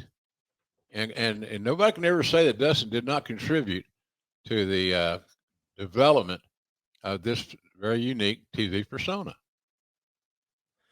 We should also mention that the first 6 months, I mean, Dustin would even write in the book that he didn't think it was working all that well. The character was not the first 6 months. He's slowly learning how to become a bad guy because, again, his entire career, he's been a babyface. But he says the character just wasn't really coming out. But Vince stayed behind him the whole time. He saw something. He kept talking about the nature of the character. And I think that's fascinating because you said a minute ago, sometimes in this business, you need a little patience. Yeah, this was like one of those examples. Like Vince showed some patience with this character too. It's not like he tried it one week and it was gone the next week. Let's talk a little bit about the direction that the character is going to go. Uh, he wrote in his book that Vince didn't like the way he was talking during one of the promos. He wanted something more. So he tried different voices and said, finally, we nailed it. I created a couple of catchphrases, and that was the breakthrough. You'll always remember the name of Goldust, and you'll never forget the name of Goldust. I don't know where these phrases came from. It wasn't scripted at all. Goldust was a real calm, freaky, weird, bizarre character, and I was just getting more and more comfortable with him. I knew people were thinking and wondering what was going on. This guy's wacko. That's Dustin Rhodes. What is that boy thinking? It was awesome. It is got to be fun for you as a guy who's been around and seen it all and done it all. When somebody takes a big risk like this Goldust character, to have a little patience and it actually hit, man, that's pretty awesome. Absolutely. That's what you dream of. That's what you dream of. And I know it's a cliche, but you generally reap what you sow. Yeah. And Dustin was putting his heart and soul in this character and acquiring and then sharing all the unique mannerisms of Goldust. So those catchphrases, when you just read them off our notes, that I still remember. I can hear. I can read that excerpt in Dustin's voice, and it was pretty damn cool. The debut, or the premiere rather, happens at In Your House 4. It's a pay-per-view that was just 2 hours. This is when In Your House is still a relatively new thing. And in between the big pay-per-views, rather than a 3-hour, $30 extravaganza, we'll hit you with a little $15 or $19 2-hour show. And that's what we've got here. He's going to wrestle Marty Jannetty, 11 minutes and 15 seconds. Here's what Meltzer had to say. Goldust was given an elaborate ring entrance with stars from the lights. The lights turned down and glitter. However, once he took off his wig, he looked like a banana with black ears. The two were trying, and Jannetty took nice bumps, but they just didn't work well together and missed a lot of spots. More importantly, the crowd didn't react to the gimmick. When it was over, it came off as much ado about nothing. Boy, patience. We needed a little patience with this character still. Yeah, absolutely. It's evolving, and it's not going to evolve in a week or 2 weeks or 2 or 3 months. It's going to take time, and you don't know exactly when the ignite button is going to be depressed or pressed, whatever the proper adverb is. I think they're adverbs. I misclassed that day. But yeah, that wasn't a good match. But you got Goldust on television. It got people talking a little bit. Marty was cold. Marty, his great runs were Sean back in the day, and that was a long time apart. There's some distance there. So it didn't do what we wanted it to do, but we got started. And we knew it wasn't going to be an easy race. But if we stuck with it, as unique as it was, we'll be okay. Yeah, you were more than okay. It's going to work out, but it almost didn't that night. Goldust would say that the match wasn't great and he blamed his nerves and the fact that Marty Jannetty was late to the building. Can you believe that? Marty Jannetty was unreliable. So they just didn't have a chance to go over their match as much as they would have looked for. And really, when you go back and look at the match, I mean, Goldust misses a clothesline at the start, and Jannetty actually dominates the first few minutes of the match. And I guess maybe that's not that big a deal. But after all the vignettes and this thing's been built up, it did feel like, well, Goldust is going to go out and eat him up. That didn't exactly happen. Do you think in hindsight, Goldust should have had It should have been more aggressive. You Yeah, should have taken more of the match. there you go. I needed to see Goldust on the offense more, and it wasn't a typical TV match. You got one shot to get this guy's first exposure over, and we failed there. And that wasn't Goldust's fault. He didn't book the match, and I don't know why Marty was late. Apparently, that wasn't too unusual. But in any event, it was just poorly executed from the time they walked into the building until they showered. Goldust makes his Monday Night Raw debut a week later, beating Savio Vega. And Dustin would even write in the book that the suit started to become challenging to wrestle in, but that keeps us going to Survivor Series 95. It went down November 19th in Landover, Maryland. One of the worst pay-per-views in WWE history. There's about 8,000 paid there. Goldust is going to beat Bam Bam Bigelow. So we've at least got some name recognition for his opponents here in Marty Jannetty, Savio Vega, and Bam Bam Bigelow. Meltzer said of the match, though, that was one with a bulldog headlock in about 8 minutes. Quote, Goldust ring entrance is supposed to be the heel equivalent of Undertaker's, but it came off as long and boring. The two didn't work well together, although not from a lack of effort. Man, it feels like Meltzer, not a big fan of the Goldust character so far. All right, I got to take a timeout. And we're all going to take a time out to talk about our friends at Home Chef. I'm such a big believer in this. I know that you will be too. If you're an overwhelmed foodie, drowning in a sea of meal kit options, feeling like you're in a bad dating game where every contestant looks the same, well, fear not, because amidst all the chaos, there's one shining star worth your culinary affection. Home Chef, not just another fish in the meal kit sea. They're the gourmet catch you've been dreaming of. Say goodbye to swiping left on lackluster meals and swipe right for the one brand that'll make your taste buds swoon. Home Chef prepares fresh ingredients and chef designed recipes conveniently delivered to your doorstep to simplify your cooking experience. Whether you prefer classic meal kits with pre portioned ingredients and easy instructions, speedy recipes ready in less than 30 minutes, oven ready kits with pre chopped ingredients, or quick microwave meals that assemble in minutes, Home Chef has you and the entire family covered for delicious meals without the hassle. Home Chef has over 30 options a week and serves a variety of dietary needs, so you don't have to worry about what to make ahead of time. Not only is it convenient, hey, it's economical too. You see, Home Chef customers save an average of $86 a month on their groceries. We should also mention that Home Chef even has a delicious kid-friendly family menu with 18 new options each week. It is picky eater approved, and it takes the stress out of dinner time. For a limited time, Home Chef is offering our listeners 18 free meals plus free dessert for life. Of course, free shipping on your first box. Go right now to homechef.com/JR. That's homechef.com/JR for 18 free meals and free dessert for life. You heard that right. That's homechef.com/JR. You must be an active subscriber to receive free dessert. So here we go. Just a few months before WrestleMania, Bam Bam's in the main event against Lawrence Taylor, and now he's a smiling baby face, clapping to his ring music and putting over Goldust.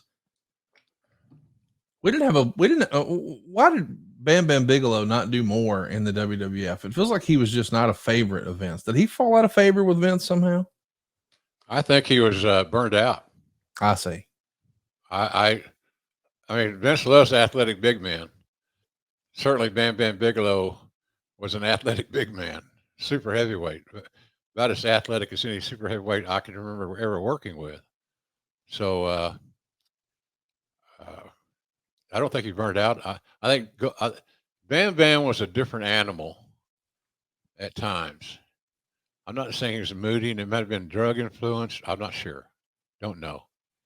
But he had a very unique personality. Some days he was up, some days he was down. And that may be a sign of other issues. Apparently it was. Because I never knew that he was had drug and alcohol issues until later in the race. Because he just seemed to be normal and happy-go-lucky and just a jolly big guy. He Right. was just happened to be very, very athletic. I think he needed some time off, to be honest with you. One of the Guys, things. Go I ahead. just, I was going to say that guys usually get themselves in a financial position, Conrad, where they can't afford to take time off.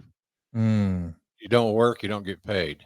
So whether you're in a good mood, a bad mood, whether you're achy, hurting, need surgery, you're going to postpone that, whatever, or you're not forthcoming with your injuries or how you feel, it's generally because of paranoia, and their guys and gals are afraid to lose their quote unquote spot. And you lose your spot, it's challenging, man. So the world changes. Well, the world was changing with Goldust here. They're doing a split screen with a pre-recorded promo. He's still quoting movies, and right before he gets ready to wrestle, he puts his wig on the ring post, which I think is kind of fun. He wins this match against Bam Bam with the Bulldog. Yeah, why the Bulldog? We're just going to get back to cowboys and Indians and Daddy wore boots and Mama sang tenor, whatever. Come on. Well, I thought it was fun because that's what he used as a finish as the natural, didn't he? In WCW? I don't want him to be the fucking natural, Conrad. I'm not arguing that. I want him to be something else. Look at his costuming, his appearance, his ring attire, his voice, his interviews, everything's different. But we go back to an old finish that was okay, but it kind of seen its day. And I think he went back to the old finish because he might not have been able to perform the other finish, the suplex finish on Bam Bam. Maybe he thought it wouldn't look as good since he's a bigger fellow. I don't I'd know. have had him beat him with a fucking small package, have him pull the tights, cheat to win, and because you can manage that with a 400-pound guy like Bigelow was. It makes the Bigelow's opponent a little bit more limited on what they can execute well, and so that's what I'd say. In hindsight's pretty accurate for all of us. At the December 95 In Your House, we would see Razor Ramon team up with Marty Jannetty to take on the 1-2-3 Kid and Sid in a tag team match on the show. Goldust is going to be here and watching the match at ringside and start talking about how masculine Razor Ramon is. He's going to give Todd Pettengill a note, which turns out to be a love letter.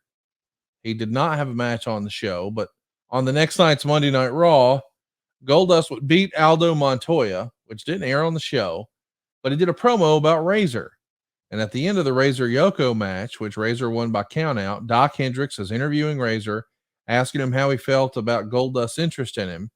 And Razor said Goldust sent him a letter saying how hot and handsome he is. Razor said, "You're right. But Razor, well, he only likes women. So Goldust, you can do your thing, man, just not with me." What an interesting promo and an interesting time for this character. Was this uncomfortable, do you think, for fans, the boys, the audience, the talent? For Razor. Yeah. And Razor had command of the locker room. He always had an interesting ear for guys to listen to. He had, so I think that interview was one that if they had any angst, it was amplified a little bit more by that love letter and all that other bullshit.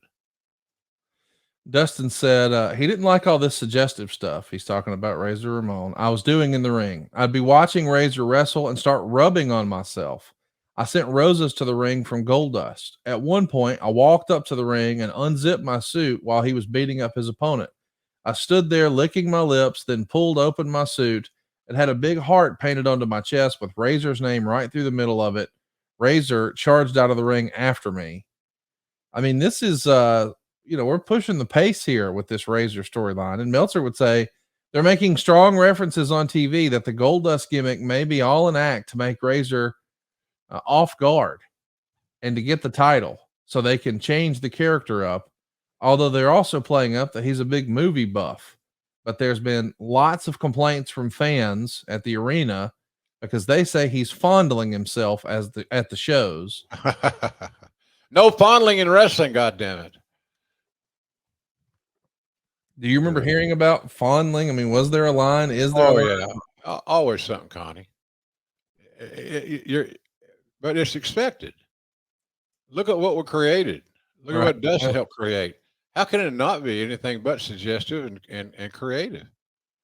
You either liked it or you didn't like it. Our job was to identify what you might not be liking and address it. So, like I said, I was a real fan of that whole persona. I thought that Terry added a lot to it. Vince had a crazy idea one time. He wanted to give Terry a prosthetic penis, and so it would the outline of it would be, you could see it subtly in some of her attire, and we all tried to talk him out of it, and we did. She was very uncomfortable with that idea. But, when you open the door to the bizarreness and the uniqueness, all we were trying to do is find ways to increase her worth, her value. And the two of them together then would have a better chance in becoming perennial main event talents. Right before the Royal Rumble, it's the go-home episode of Monday Night Raw. Vince is going to do an in-ring interview with Goldust, and Goldust says something like, "Mr. Television Announcer, is that an extra microphone in your pants, or are you just happy to see me?"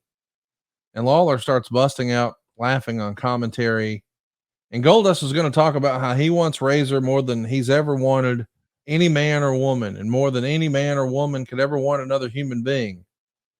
And Lawler is going to say that Goldust is here. He may be queer, but get used to it because he's going to be your next Intercontinental Champion.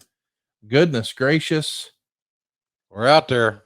In January of 96, that's on TV. That's nearly 30 years ago.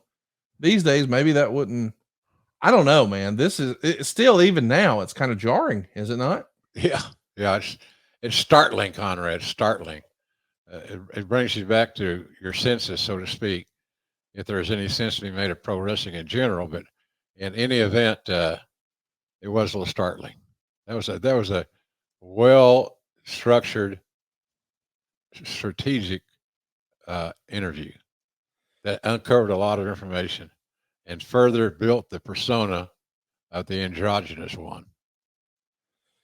The heat is on, though, and the pressure is on the company. So during the show, Vince actually reads what sounds like a prepared statement from a lawyer, where he says that Goldust doesn't represent the gay community and the subject matter is harassment. And the result is Razor beats the shit out of Goldust, beats him all up and down the hallway, hitting him with trash cans. Goldust hits a low blow, and as he's trying to leave, Razor attacks him again. Now they're fighting outside in the snow. I mean, we're taking some chances here, but we're going for it. And now we're here at the Rumble, and Meltzer said, given the buildup, Goldust was probable to win the Intercontinental as well. The main obstacle in his path not being how disappointing the gimmick has gotten over, but the opposition to both the gimmick and to him getting the title from the Clique, which wanted one of its own, Hunter Hearst Helmsley, to be the one Razor Ramon dropped the strap to. So let's time out right there. That's certainly what Meltzer was saying at the time. Do you remember Hall, Nash, Shawn, those guys pushing for Hunter to be the guy to beat Razor for the IC? It probably came up. I mean, and Hunter was due and deserving, without question. But the Goldust bill I thought it worked out well. And the story with he and Razor was well told. It had a beginning, a middle, and an end. And so I thought it was entertaining. It was entertaining, and it was a heck of a match. It's a big crowd as well. We've got 9,600 fans. It's a sellout in Fresno on January 21st, 1996 for the Royal Rumble. And that's where Goldust would win the Intercontinental title for the very first time, beating Razor Ramon. Meltzer would write, Goldust was accompanied to the ring by a woman. She wasn't named until the next night on Raw, but of course it was Marlena, his real life wife, Terry. There were several gay slurs chanted in the crowd. Goldust is rubbing his chest. He's fondling Ramon's chest, getting spanked by Ramon, but he likes it. Marlena's going to fake that she twisted her ankle, distracting the ref, and allowing the 1-2-3 kid to come out and hit a spin kick off the top rope on Ramon. And Goldust steals the pin, 2 3/4 stars. So it's the debut for Marlena. Man, that's a 1-2 punch right there.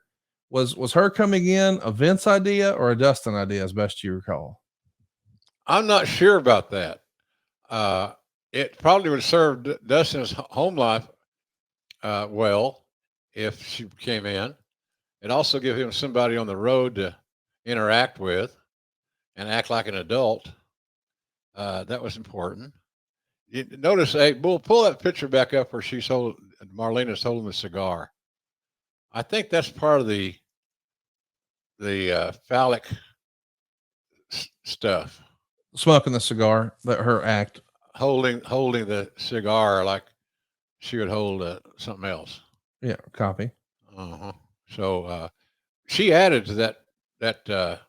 Terry added to that combination immensely.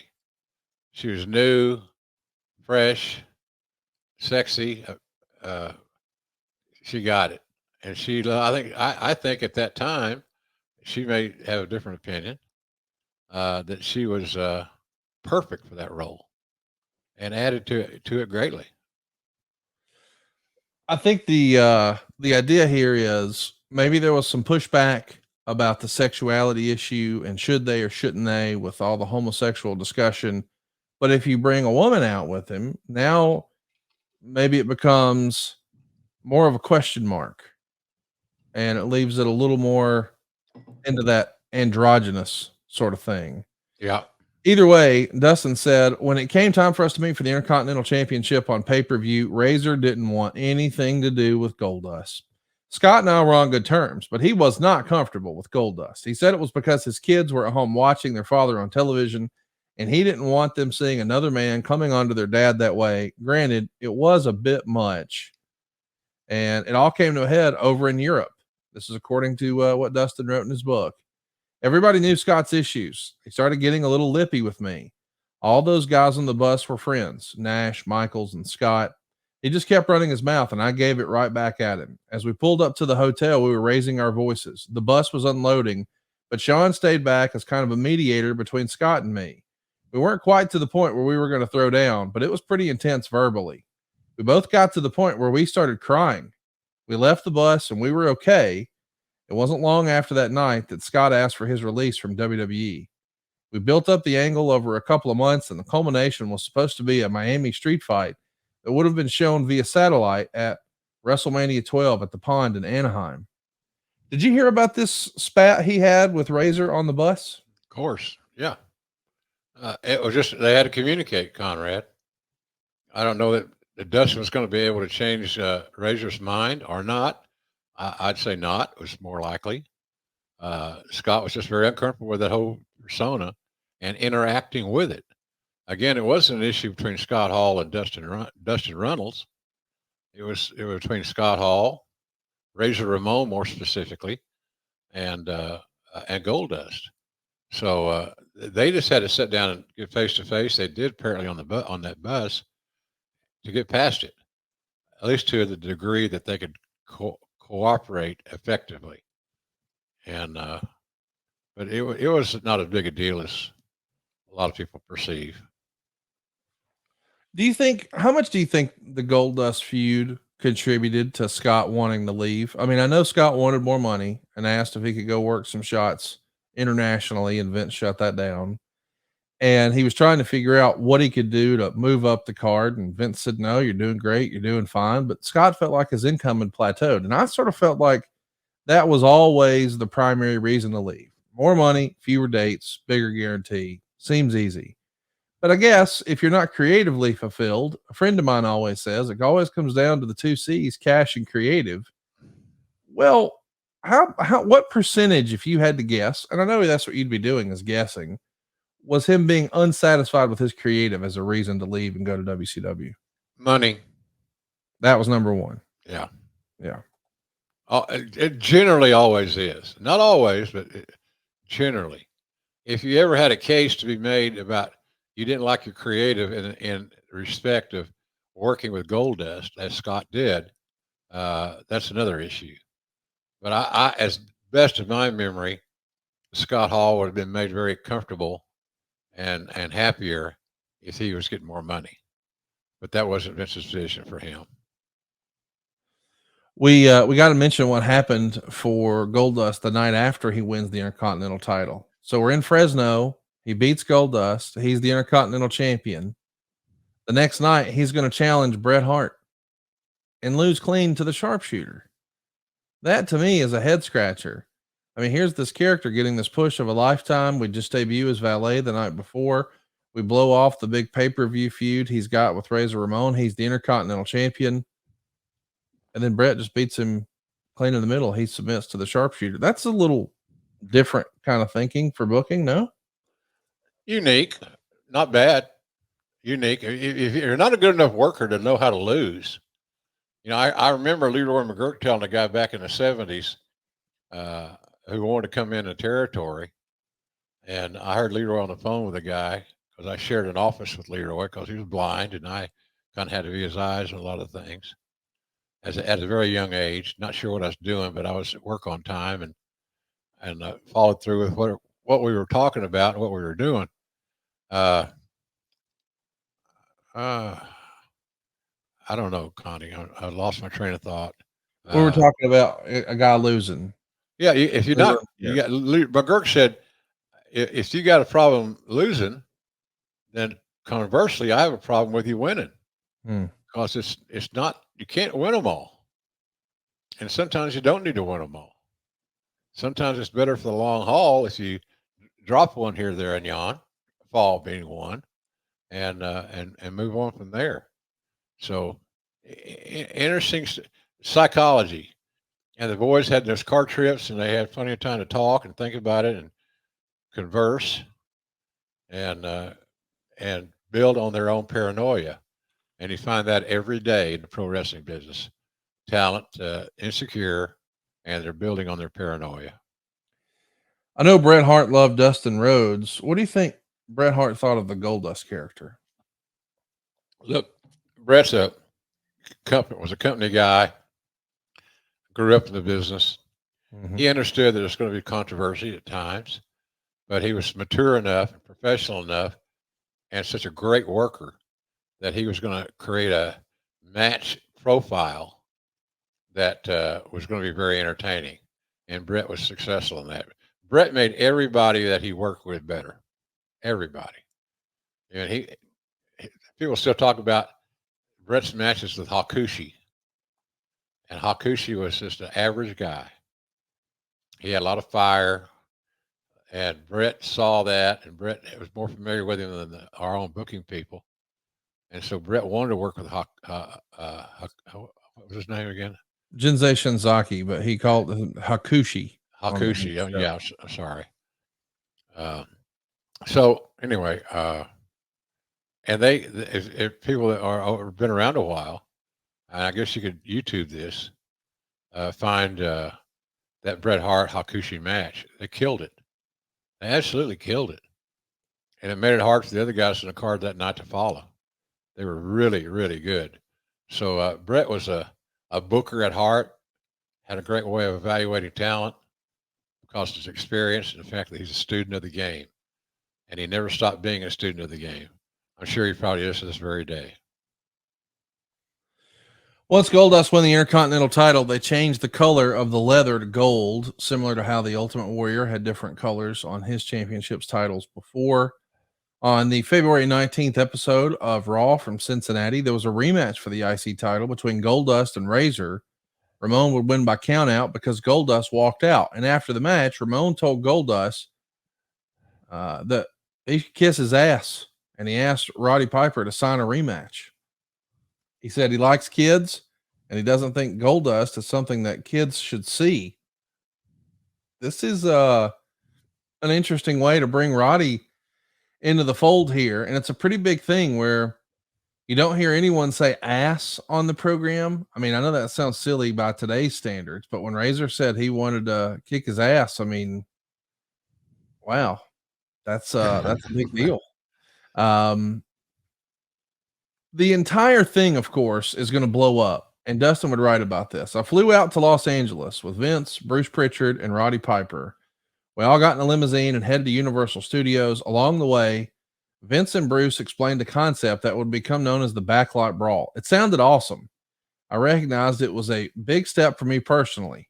Roddy didn't have a problem with Goldust or what we're about to do. He's up for anything. Man, this is interesting. You know, listen, if Scott Hall doesn't want to do it and he's going to be out of here and he's putting in notice, cool. We'll shift gears and bring in a legend. Boy, that's Yeah. a real vote of confidence for Vince, is it not? Yeah, I thought it was pretty shrewd booking. You got a replacement who some people would say had more value at that time than Razor. This is before Razor became Scott Hall. Right. I'll remember that. Yes. So, but I thought Roddy was perfect for that. I mean, his interviews, entertaining, and they were going to have a match in the parking or a parking lot, alleyway, whatever, outside, with a lot of toys and whistles and bells. And those are matches that a guy that has had the best already of his wrestling, in-ring wrestling matches, like Roddy, his age and his health and so forth. This is a match he can pull off. And I thought this guy's pulled it off pretty well. It was entertaining, and it seemed to have, anytime you take a match outside, it takes it down a notch or two, or you might lose a star or two from Meltzer's sacred ratings. But I thought that Roddy was great. That was good booking on Vince's part to convince Piper. And I don't think he had any trouble. Piper was all about one thing, like any veteran: money. Yep. What am I going to earn? Because I realize I've got more big paydays behind me than I have in front of me. So let's see what happens. And Roddy pulled it off great. We got to talk about. I remember I was going to say one thing about that. Piper came to me after the show and wanted to know what we were going to do with the White Bronco. And I didn't know. So I go to Vince and say, Roddy's asking what we're going to do with the White Bronco. And Vince knew what that meant. I knew what it meant too, but it wasn't my place to start giving assets away. And he said, if he wants it, he can have it, and we'll have it hauled up to Oregon for him. And I said, are you sure that's what you want to do? Yeah. Okie doke. I said, it's going to make Roddy very happy. And I told Roddy, we're going to give you the White Bronco title and all that, full tank of gas. And because he wanted to drive it home from Anaheim. So that's what we did. That was the story of the White Bronco. It stayed in Roddy's family. I don't know where it is now. I have no idea. But it was a keepsake that Roddy wanted to have. And Vince was smart enough in talent relations side to make that talent happy. Not because remember this, Conrad, the payoffs had not been done yet.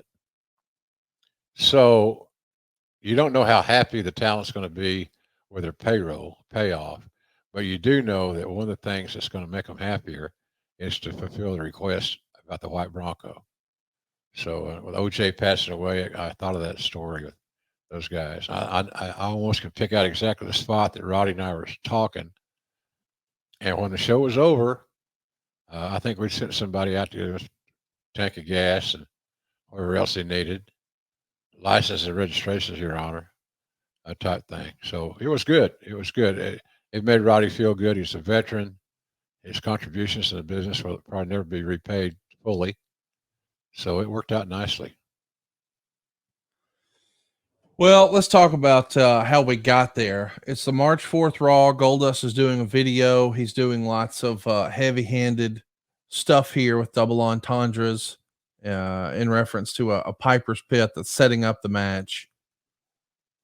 It's kind of fun stuff if you're watching with us on YouTube, grillingjr.com. It's been said that, Dustin heard that Dusty was not a big fan of the Goldust gimmick. And it makes me wonder, do you think that's the reason he named his finish Shattered Dreams? Maybe a little wink and a nod to the nickname his dad used, the American Dream. Is that the reason you think? Might be. I'm Yeah. sure it contributed to it somewhat, Conrad. How much I don't know, but when Dustin talked about Goldust being so different than the American Dream, that it would help him get out of Dusty's shadow. I got news for you. You ain't never gonna get out of Dusty's shadow unless you change your name, your identity, and all that stuff. And I'm being facetious, but it's going to take something drastic like that. So what you do, you use it to build your legacy on. It's another brick in the foundation. So I wouldn't. I was never for wasting the Dusty association.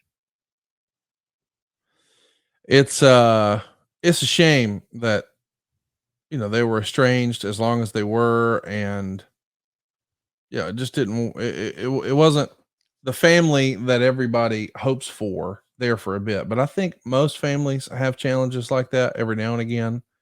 And, if you're going through that and you've got, you're, estranged, I guess, I just want to encourage you to keep up the good fight, man.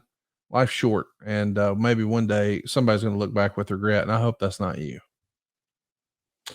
There's a lot of pushback in the mainstream media. There's even a gay rights advocacy group that's writing in the local paper for the WWE, in the Stamford Advocate. They're being very critical of the Goldust character and the way the WWE's programmed him on their TV. GLAAD, GLAAD, is actually coming out and saying that they've had like 100 people protesting the company because of the way they have portrayed the Goldust character, and that we have him pursuing straight men who then beat him up. In particular, this whole backstage brawl with Razor Ramon that aired on Monday Night Raw. Boy, they were under a lot of fire for this. And maybe that's the reason that Vince read that statement on the air. Do you think this character ever got close to having the plug pulled because of the heat, or no? Probably, Conrad. I don't remember a specific conversation about it other than just in general terms. Are we still good with the Goldust push and the promotion thereof? Our answer is always yes. We're still, it's what's Bischoff's book? Controversy creates cash. Yeah. And I think that's kind of what we're leaning on, something along those lines in that philosophy. Well, I'll tell you what I'm leaning on. I'm leaning on Blue Chew, and you can be too. Man, they're day one sponsors here on the show. They've been with us every week, and it's because it really works. And how about this? Stay tuned. We're going to tell you how to try it for free. Today's episode and Jim's Wiener brought to you by Blue Chew. Oh! Blue Chew is a unique online service that delivers to you the same active ingredients as Viagra, Cialis, and Levitra, but in chewable form and at a fraction of the cost. You can take these dudes anytime, day or night, so plan ahead or be ready whenever an opportunity arises. And the process is simple. You sign up at bluechew.com, you consult with one of their licensed medical providers, and once you're approved, you'll receive your prescription within days. And here's the best part. It's all done online. That means no visits to the doctor's office, no awkward conversation, and no waiting in line at the pharmacy. Blue Chew's tablets are made in the USA, prepared and shipped directly to your door, all in a discreet package. But there won't be anything discreet about your package. Blue Chew wants to help you have better sex. So discover your options at bluechew.com. Chew it and do it. And we've got a special deal for our listeners. Try Blue Chew free when you use our promo code JR at checkout. Just pay the $5 shipping. That's bluechew.com. The promo code is JR, and you'll get your first month free. Visit bluechew.com for more details and important safety information. And we thank Blue Chew for sponsoring today's podcast. And you'll thank us later, ladies and gentlemen. We're talking $5 here. Yes. $5. Think about it in real world, real terms. Get your month supply for $5 shipping. You don't pay anything for the product. And it'll be the best $5 you've ever invested for your own comfort and personal satisfaction. It works. Simple as that. If we just said it works over and over again, that's the message. So give it a shot when you get the opportunity. I can't recommend it enough. I think you're going to love it. Let's talk about Goldust appearing on mainstream television. Is going to be on Conan O'Brien on March 21st, just advance of WrestleMania 12. He's totally in character, of course. He's going to come on to Conan, who calls security. He starts coming on to those guys too. This is hey, if we're trying to get over It's Bizarre and it's different and we want a little mainstream rub, Conan O'Brien, he was down to clown. Did you ever meet Conan? Yeah, nice guy. Nice guy. He brought me, Chan, and my daughter, my youngest daughter, to his show, backstage deal. I think our contact there was Andy Richter, his sidekick, big wrestling fan. So yeah, and Conan was a sweetheart of a guy, classy, not obstinate, not full of shit. Just a good dude, a hardworking on the road comedian who finally got his break and was making the most of it on late night television. So yeah, nice guy. WrestleMania 12 is probably one of the high water marks for Goldust and the character. It's March 31st, 1996, Anaheim, California. We've got 15,855 fans there, 12,909 who paid a gate of $737,000. Goldust takes on Roddy Piper in a Hollywood backlot brawl. And, well, you mentioned it. The white Bronco is a big piece of it. It's obviously taped ahead of time. Roddy is going to insist that things need to be real. So he's going to wind up with a trip to the hospital and all of this too. My goodness. It was violent. It was wild. And then thanks to the OJ footage being spliced in, maybe a little cheesy. What did you think of that? I didn't think it was cheesy. I thought it was fit the moment. And look, again, we're talking about an androgynous wrestler, 6'6", blonde wig, black lips, black ears, black eye makeup. I mean, this ain't normal. I mean, as unique as pro wrestling is in general, the Goldust character made it even that much more unique and special. Would you consider this match to be one of the first cinematic matches in pro wrestling? Yeah, absolutely. Pre-taped, edited, and I think, as I recall, the editing was somewhat less than one would think. Those guys pulled it off. They knew what they wanted to do. They'd brainstormed, they'd strategized, and now it's time to execute. And when you got a guy like Roddy Piper, who's got a spotlight on him at an event called WrestleMania, you know you're going to get some good shit. And same thing for Dustin. WrestleMania is all you got to say. Well, we know that the whole OJ Bronco chase thing happened in June of 94, and like 95 million people tuned in here in America to watch the chase. So they're going to air that, and we're going to wink, wink, pretend that that's part of the match here, and it's not the OJ footage. But the rumor and innuendo is that it was suggested, what if OJ Simpson were to be a part of WrestleMania? Yeah. Oh, yeah. Do you remember hearing that? What can you tell us? Oh, hell yeah. Well, Vince is going to use him. He's going to book him. And at one time, it was going to be Vince and God damn it, it's going to be Vince and was it not Vincent Piper? Who are we talking about there? Vince and somebody, OJ. And I don't know of anybody in Vince's inner circle that was for it. Yeah. Stay away from him. And Vince was somewhat reluctant to make that decision, but he did. It was the right decision to make. I just wish we wouldn't have even done the OJ footage. I realized at the time, things were different, but now it feels like, oh, we're sort of making light of a double murder there. Maybe not the best thing, but yeah, right. It was a wild spectacle of a match. And by the time they get back in front of the live crowd, they're going to rip off the Goldust outfit of Dustin. And underneath, we see him wearing some women's black lingerie. Goldust loses, Piper wins. It's a fun moment in this character's story and evolution. And probably when you really think about what we're looking at here, just the spectacle of what we're seeing, unimaginable at any point prior to this that you would see this happening in a WWF ring at WrestleMania and then know that's Dusty's son. That's the natural. Like nobody would have ever imagined that this is where we would be. But the Goldust character now is made in the mind of fans. Don't you agree? Oh yeah, that's established. He's a made man, Conrad. He paid his dues as Goldust. He's a made man. Do you think, with the benefit of hindsight, that match and moment would have been better with Scott Hall, or did it work out the way it was supposed to with Roddy? Oh, I think it worked out the way it was supposed to with Roddy. Yeah. Roddy adds a different element, but that's what made him Roddy Piper. And there's only one. There's only one. There's a good shot of Hot Rod. I developed a great relationship with him over the years, thanks to Jerry Briscoe. Piper trusted no one, and I was just one of the office guys. And I told Briscoe, who worked with Roddy immensely, especially in the Carolinas,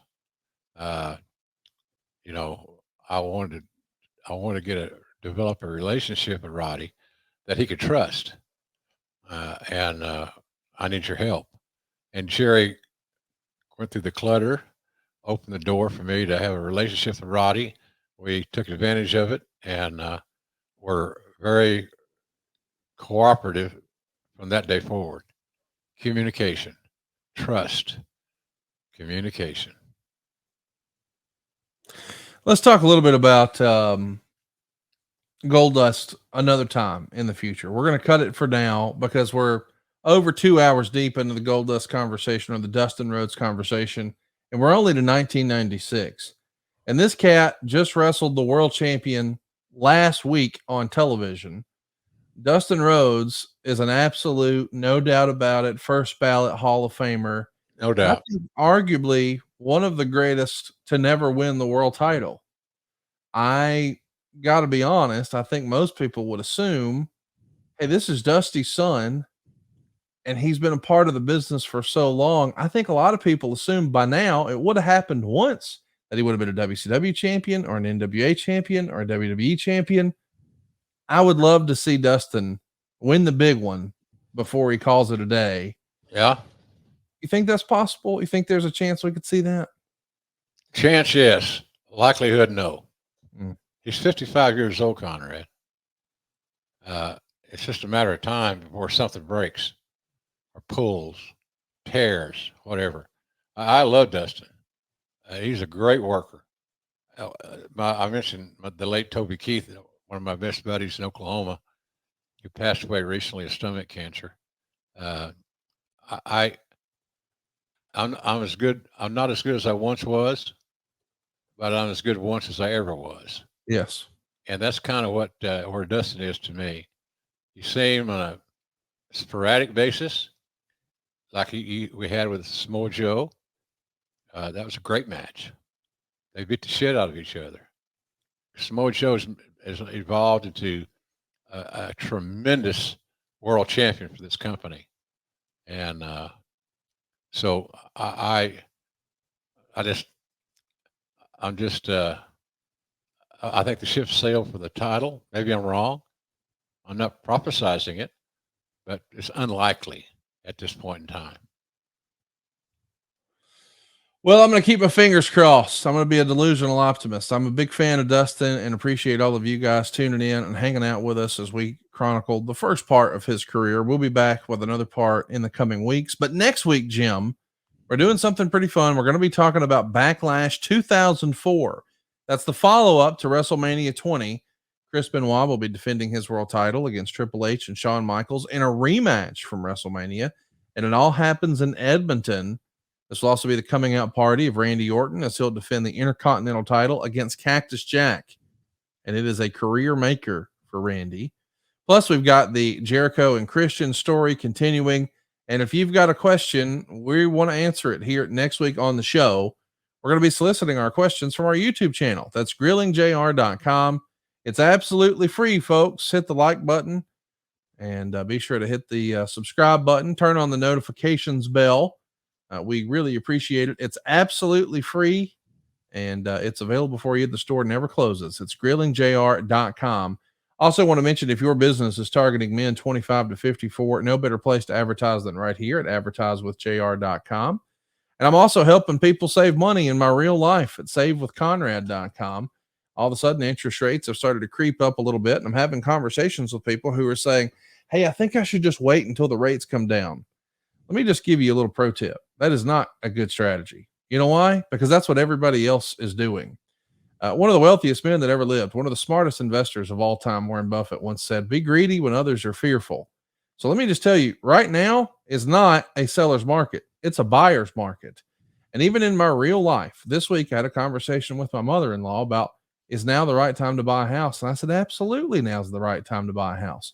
There's not going to be multiple offers. You're not going to have to go over ask.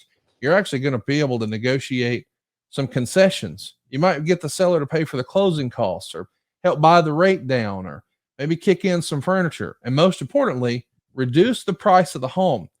I'm happy to say that my mother-in-law saved $25,000 off the list price.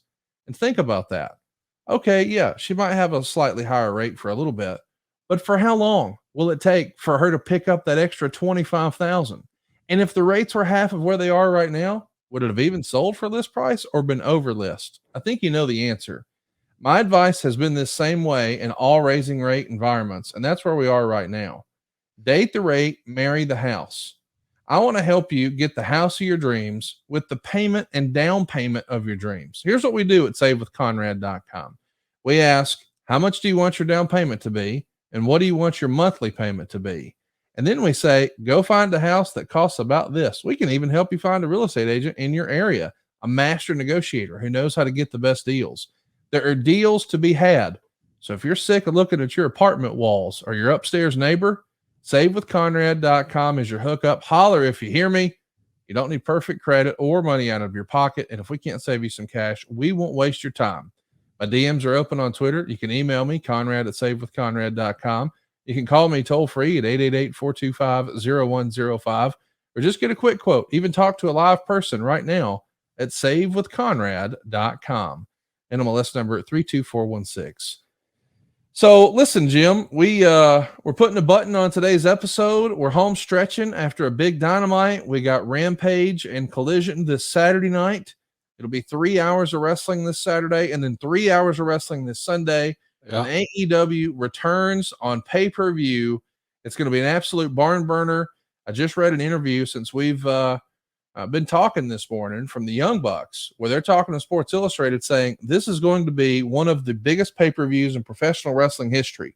Wow. AEW always delivers on pay-per-view, and the Young Bucks are promising big surprises. Don't miss it. It's happening this Sunday, and the rumor and innuendo is that good old JR is going to be back on the microphone. Tickets, a handful of tickets, still remain in St. Louis, AEWTIX.com. I can't wait. I'm going to be there, and I'm going to have a whole plate full of barbecue seasoned perfectly because I got it from jrsbbq.com. You're the man, baby. Yeah, look, our business has been great. We're getting so much repeat business, meaning that, for example, somebody who likes our seasoning, they're getting used to it. They really like it. I've tried to lose this. I weighed 195 yesterday, and I started out this journey working the diabetes at about 240. Wow, that's amazing, dude. Yeah, and I there at the local what's it called, the grocery store chain, Publix. Publix, yeah. I go to Publix about two or three times a week. You learn this is that I live on the 4th floor of my building, and I don't want to drag all 10 bags out of the car and try to get them upstairs. So I go to the grocery store more often, and I buy smaller quantities. It's because they're easier to handle, easier to carry. So I'm a big believer in that, Connie. But the business has been really good. Uh, I find that if I use the all-purpose seasoning, like yesterday, I ordered Uber Eats, and one of my go-tos about once a week because it's just my diet is chicken and coleslaw from KFC. Simple as that, and it works for me, and I'm very happy with my weight loss, and I'm healthier. I get all my vitals checked twice a week with an in-home nurse, and that gives me great comfort, quite honestly. So give us a shot, jrsbbq.com. A lot of signed stuff. And I am finalizing a deal now.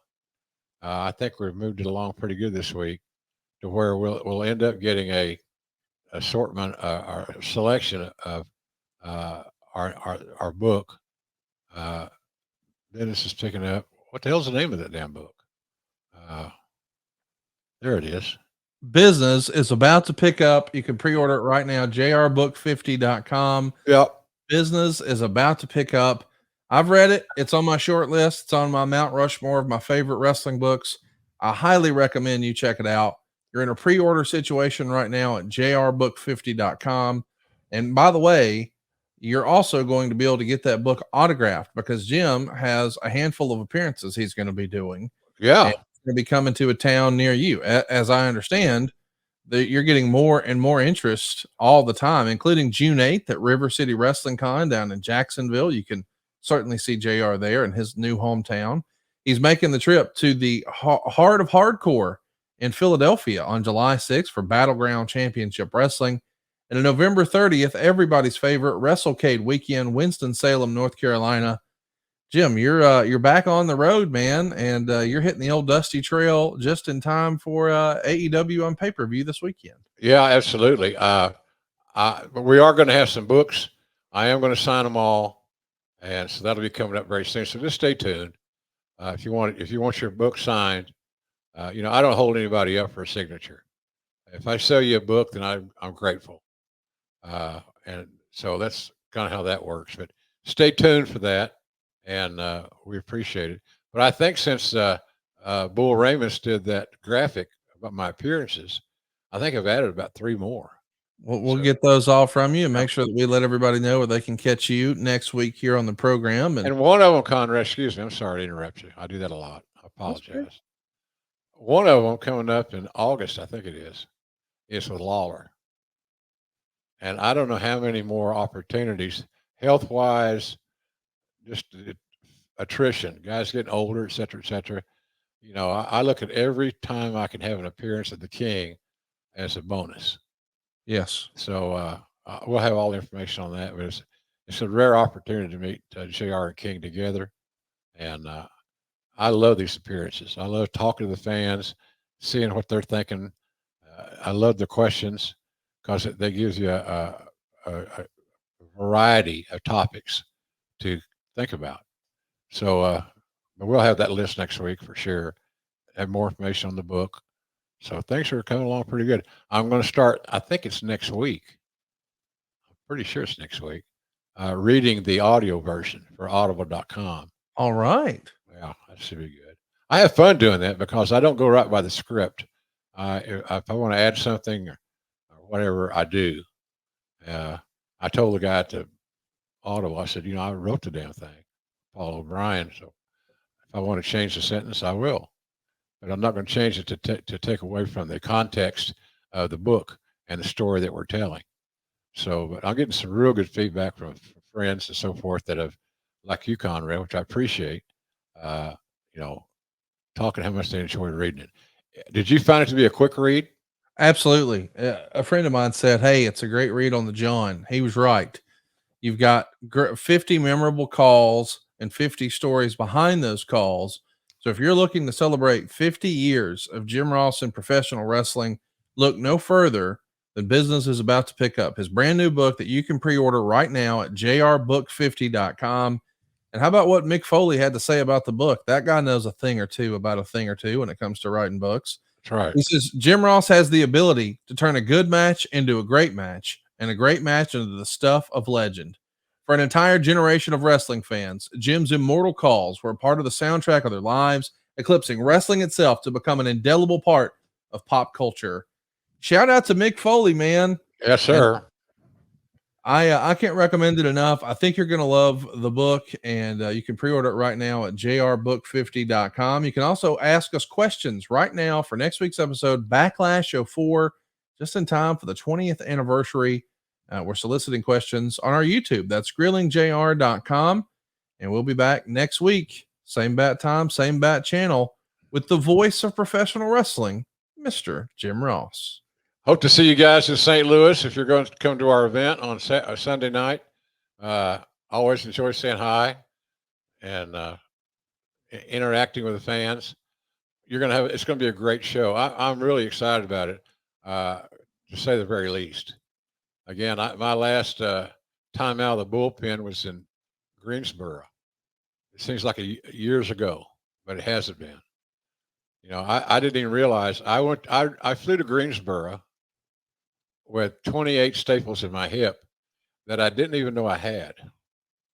Can you imagine a surgeon doing this major hip replacement surgery without scheduling a follow-up?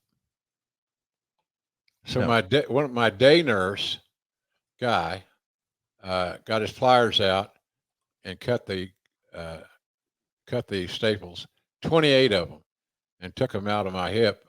But this is after I got back from Greensboro. I didn't even know I had them.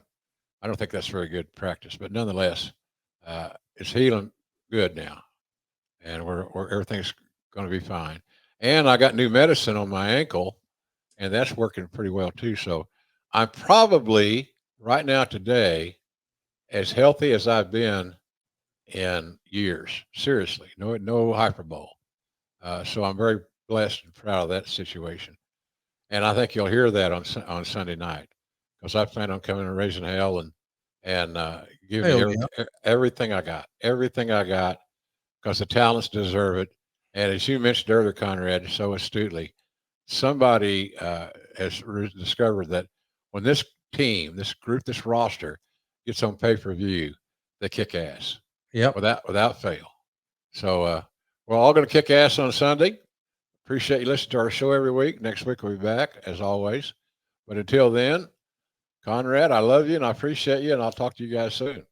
So long, everybody. We'll see you next week right here on Grilling JR with the voice of professional wrestling, Mr. Jim Ross. And if you want to bring me some barbecue at the arena in St. Louis, I'm in.